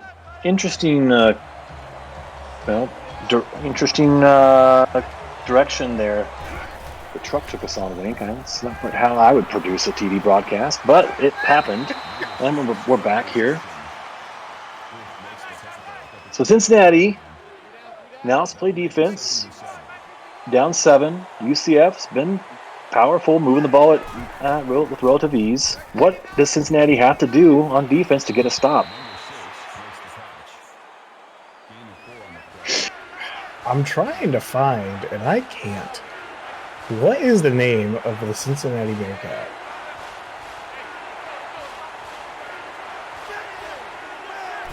I don't know. Oh, I do not know. Is this a broken play? I'm not quite sure what happened here. Regardless, worked out well for UCF. 11-yard carry. What is the SHL? Anybody know? If anybody's heard of the SHL, let me know. I just got a DM asking why I stopped playing the SHL. I don't know what the SHL is though. What you do on your own time, Wink, away from the AACL, we may never know. We may never know as UCF gets another first down. They're just falling forward on this drive at the moment. The Bearcats' name is Lucy? Lucy needs to get a little aggressive here on this drive. UCF is running downhill. Dickensider for 7 yards. It's not. It's Lucille. Was born in the Nashville Zoo in Tennessee and moved to Cincinnati in the late 2019. Oh wait, there's two of them. They have Lucille and Lucy. They have two Bearcats. Cincinnati's got two Bearcats. You got to unleash them both here. 3rd and 1 for the Knights. Can Cincinnati get a stop here? Here's the fake and the keeper for the first down and then some. 82 yards on the ground right now for UCF. Sanchez with 42 yards on the ground. 5 wide. They're just keeping this Bearcat defense off balance. Here's the play fake. Give up the middle. I mean, that's how do you defend that? You line up 5 wide, but then you bring someone across. Play fake, the handoff. Innovative play calling here by these Knights. Bob Funk, you need to, I don't know, play defense? Here is the quarterback. Oh, my word. Welcome to Cincinnati. Big hit there on the quarterback, Sanchez, by Barry Bush. Big stand here, 2nd and goal, Wink. The tension. Oh. You know, Big 3 stop. 3 yards on the last 2. If they get another 3-yarder, that's pay dirt. Bring the house, Cincinnati. The game's on the line. They brought a house. He was just too slow. That was a big man chasing Chris Harris. I believe Chris Harris is he down? He's injured. Someone, paramedics, please, to the field. He looked to be in terrible pain. Help that man. All right, we have a situation here. UCF has widened the gap here to 2 scores. Cincinnati means to unleash the power of the dual Bearcats. This is a good start. Gary ass crack on the 40-yard return. Call upon the power of Lucy and Lucille. I wonder if they ever let him out of the cage on the field. I'm sure that it might be a liability issue. Anyway, here's the give. Dixon Butts, powerful run. Dixon Butts running hard. Always running. Only 46 yards. It seems like he's got so. I mean, he seems to be a lot more productive than those numbers indicate. Now he's getting up there close to 50 yards on 10 carries. Still a 5-yard average, which is nothing to shake a stick at. Or is it something to shake a stick at? Here's the fake. Buster Cherry keeps it, goes nowhere. 3rd and 5 here. 3 wide, split backs. They've got to convert. They've got to keep this drive going if they want to have a chance here. They're setting up the screen. And UCF sniffed that one out. You know, if I'm Bob Funk, I know it's only the 3rd quarter, but I'm going for this. You need some sort of momentum gain, especially in your own house. Down 2 scores. But they're hoping now that the defense can come back on the field and tighten things up a bit. Maybe get a stop here against these Knights. Taking a look at the stats, total yards, 279 to 195. Plays, points. Well, plays and first downs, or even, of course, points. UCF has a 14-point advantage. Now with the ball, they could really salt this one away with a drive and any sort of points here on this one. Dickensider with an 8-yard rush to start things off. At some point, the clock is going to become the enemy of the Bearcats here, as the Knights are going to try and make it run. There is a keeper. Sanchez didn't look like he wanted to run this one. He wanted to hand it off, but the Bearcats are in the backfield so quickly. Reluctantly choice. Getting the first down. I guess I'll run for the first down. Got to do everything myself. We're going to keep this one. Chop down after just 2 yards. Awkward. It was an awkward landing. Very awkward landing. Bearcats all over him. Back up and ready for more. Looks to the sidelines. Gets the play call from coach. And here is the handoff. Swallowed up. Dick Insider. Swallowed up. After the short Cincinnati game. needs to swallow up some more of these offensive plays. Now's their chance. 3rd and 7. This is a big 3rd down here. Can they get to the quarterback? He's got all the time in the world. Oh my God! Oh wow! He just flew for 4 yards. He Supermaned it. He said, "Hold my beer while I barrel roll into this first down." That was an amazing play. It keeps this drive alive for the Knights. Keeps the clock running, and we've reached the end of the 3rd quarter. 24-10. UCF up 14 on the road. Put your 96 is up in chat. Oh, 69 is my bad. In chat. Yes, only if you're lectistics. Something about fish sticks. I don't know. Man. Can Cincinnati stop a 3rd down conversion? Because I'm pretty sure UCF is sitting at about 92% right now. I don't know if the booth can fact check that. Probably not. If UCF's 3rd down percentage. Yeah. I'm saying they're about 92%.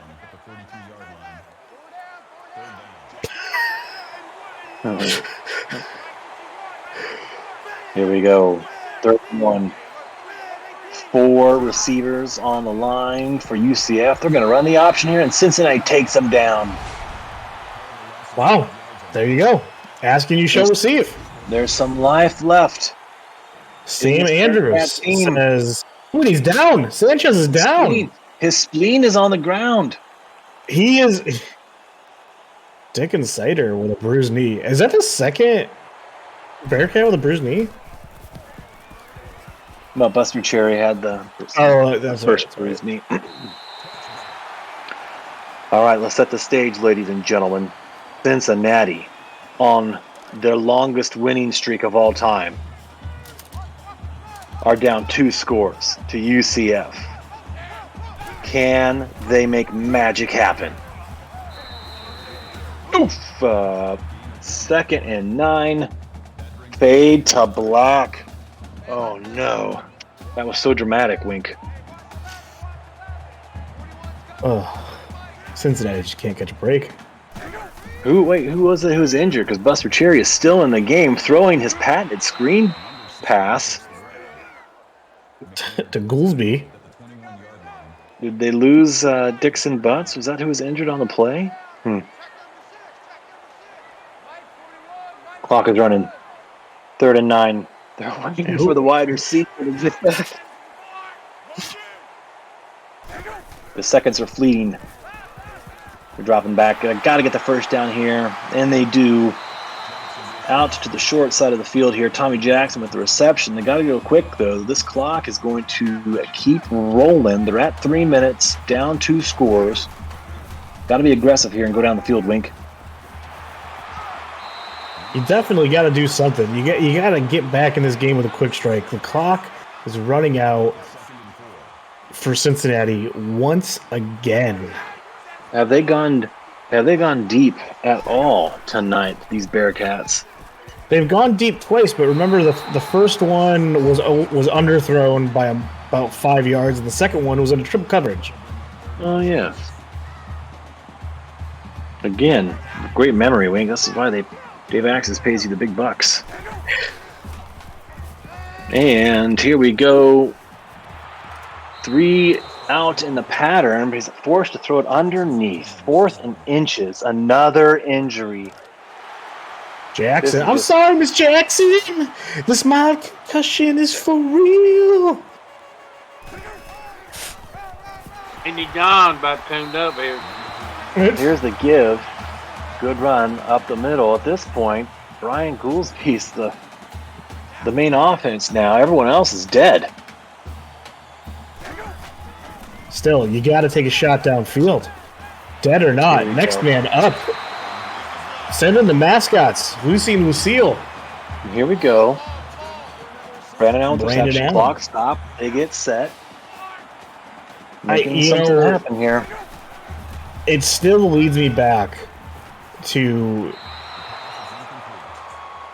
incomplete out of the back of the end zone. The only touchdown Cincinnati has was from the backup. Yeah, that's right. He came in for that drive. It was a great drive. Led him link to the field with Buster Cherry's on the sideline with a bruised knee. He's going back to the end zone. There he connects with Pierre Dennis. There's that touchdown. Okay. Buster Cherry.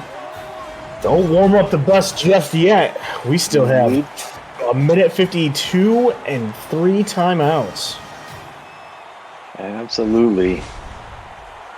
Yeah, Freddie, go get some nice hot tea. We don't need you just yet. All right. So will they kick this onside, or will they risk giving the ball back to them with 3 timeouts? They haven't been able to stop them yet. And here's your answer: they're trying the onside kick. You got it. You got it. You got it. Was it too short? Touching. Illegal touching. Illegal touching. It wouldn't have mattered because UCF came away with that ball.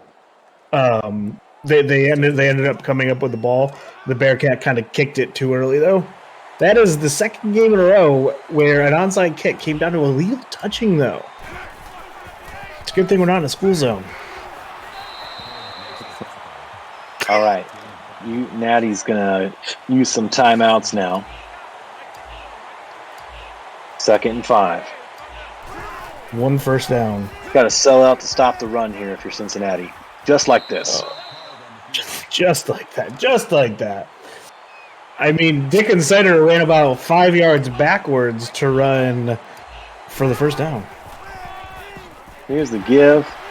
Up the middle. They're just going to ram this down these Bearcats' throat. And there's the snazzy quarter zip Bob Funk. Yeah, I think it's final timeout. Bob Funk throwing his tees in the air at the ref. I think it's turn out the lights. It's turn out the lights now. That is another first down. They say that all good things must end. Call it a night. The party's over. Till tomorrow, we'll do the same old thing again. Barring a fumble. A fumble could still happen. Or a touchdown. A touchdown could also happen. He pushed him out of bounds. He ran out of bounds. But we're in victory formation now. So I'm going to say that UCF is going to come out and they're going to run one more run play because that's just the AI in this game, and then this game will be over. They are lining up. Oh nope, they're in victory formation. They're in the get funked formation.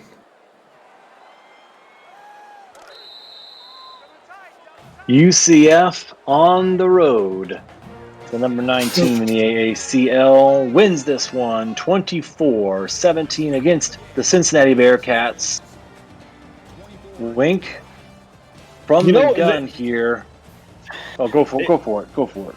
That was the result we expected. Very easy for the Knights to stumble against a quality opponent like the Bearcats, but they didn't. They showed why they're still in the hunt for that division and a chance at a playoff berth. Yeah, the quality team. This is the type of game that you just have to win late in the season, with the season on the line, on the road against the Bearcats, who are hungry to come out again and show the world what they've got. This is a quality win for UCF on the road here tonight in the AACL. I think Gunny already done wrapped up our division. Soto ain't got no chance. Oh, well. Oh, wait. What was that, Booth? Who wrapped up the division? Georgia State and who? The Kangaroo Sauce from the Kangaroo Sauce from Little Akron wrapped up their division. That dumpster fire division with the famous Cincinnati Bearcats. Well, I am. It's okay. And we look at some of the stats tonight. They may look like numbers to you, but they're more than numbers to these two third down teams tonight. conversion. They were 8 for 10. So when I said that they were 92%, they were 9. No, they were 8 for 9.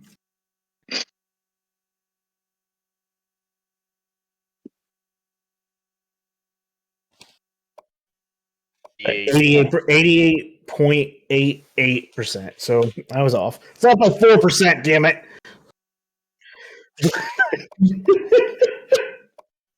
UCF, they wound up with 128 yards rushing. When did that even happen? That was really sneaky. 28 carries for 138 yards.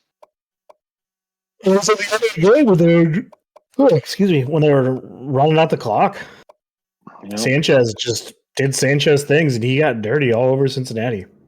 Garbage time.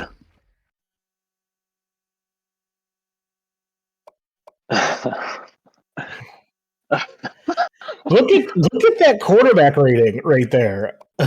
Buster Cherry. 300. 300. How is that man not player of the week? I don't know. He's my submission. Casey Jones.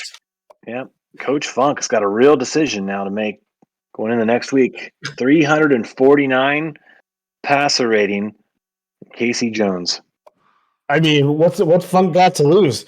Sure as hell ain't more games because he's already doing that. So Dixon about 50 yards on 10 carries. He was good out there on the field. Picked up some quality first downs for them. Helped keep some drives alive. Didn't have the same explosive Dixon Butts type of game that we're used to seeing. Buster Cherry did spread the ball around though. Cincinnati Bearcats had more injuries than touchdowns this game. Just an FYI. Just throwing that out there. And no turnovers either. Only one turnover in the entire game, and it was a fumble on an early miscue from whoever the wide receiver number 15 is for Cincinnati.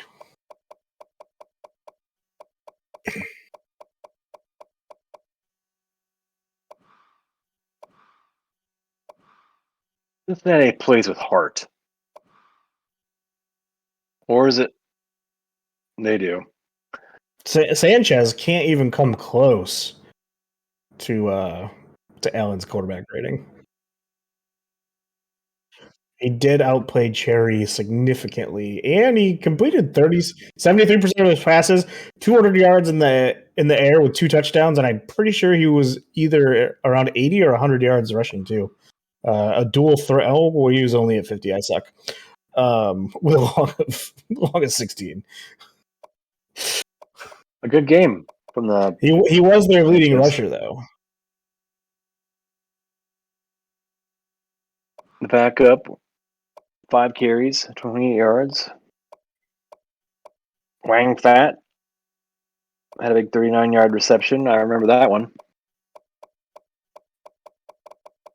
I believe it was Bricks that caught the 2 sideline passes on those third down plays.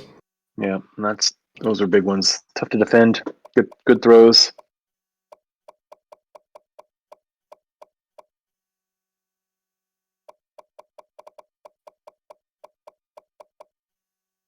Not a lot of defensive play at all.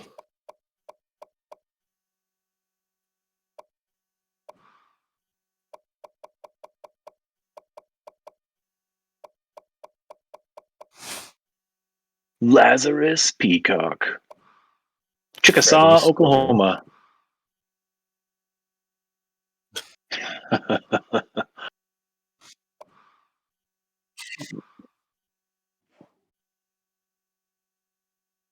Ladies and gentlemen, you just watched the nightcap. Monday night, week 9 in the AACL. The number 9 team in the country, the University of Central Florida, the Knights, on the road in Cincinnati, emerge victorious 24-17 over the Bearcats. If we look at some final stats, Wink, the game didn't shake out for Cincinnati, but we know the Knights are a talented team. They kind of controlled this one from the tip today. But the Bearcats made things interesting at the end as we look at your players of the game. First for the home Bearcats, Buster Cherry had himself an okay day. 14 of 20 for 161 yards and a touchdown. 10 yards on 5 carries. And Bendover, 5 tackles on the day from his middle linebacker spot. And then for your victors, the Knights, Sanchez at quarterback, 17 of 23 for 205 yards. A pair of scores and 56 yards on the ground. Morris Kuntz, 3 tackles and a fumble recovery. Wink, want to put a bow on it? I mean, that's all we have from Cincinnati, as UCF is going to go party tonight, and the Bearcats probably got drunk at halftime with Bob Funk, because that's what they played like in the second half. Another drunk before the game. Get it right, Wink. I believe our producer is going to go through the lineup for tomorrow, and then, ladies, gents, we will see tomorrow. Do we need any more broadcasters for tomorrow? Is that on? Let me see. Let me load this up real quick, because I'm a guy. We do. We need two. We need 2 play-by-plays. One for the 10 o'clock and one for the 11 o'clock game. So if you're free and you got a voice like an angel, stop on by and do some play-by-play. There we go. Well said, Wink. Nobody can hear you, Booth. Or truck. Shut up. All right, everyone. Another outstanding night of football in the AACL as things are starting to come down to the wire in this first season of the All-American Coaching League. Tonight, the Central Florida Knights emerge victorious once more, again against the Cincinnati Bearcats. I'm sure Wink and I'll be on the call next week for Bob Funk's season closer, because I wouldn't have it any other way, Wink. For those of you listening at home, why? But we thank you. We look forward to another night of outstanding football in the AACL tomorrow night from my friends in the booth, Wink, and Coach Bob Funk, who's in multiple places at once. Freddie, you know what? I don't think I can call that game with you. I don't think I can call that game with you. Oh, no. Why? Because I think Cincinnati plays Akron. Oh, well. Unless Axis makes we do play Akron. They do play Akron next week. All right. Well, that'll be. I'll call it for I you. thought Wink. there was going to be a thing where rival week, the coaches could be in the booth against each other. Oh, that'd be awesome. We'll talk to the truck. We'll send that from the truck. Is it a rivalry if the other team only has 1 win? It's a rivalry. Shouldn't it be a pity game? I still your rival. Doesn't mean I'm good. Oh my word! All right, everyone.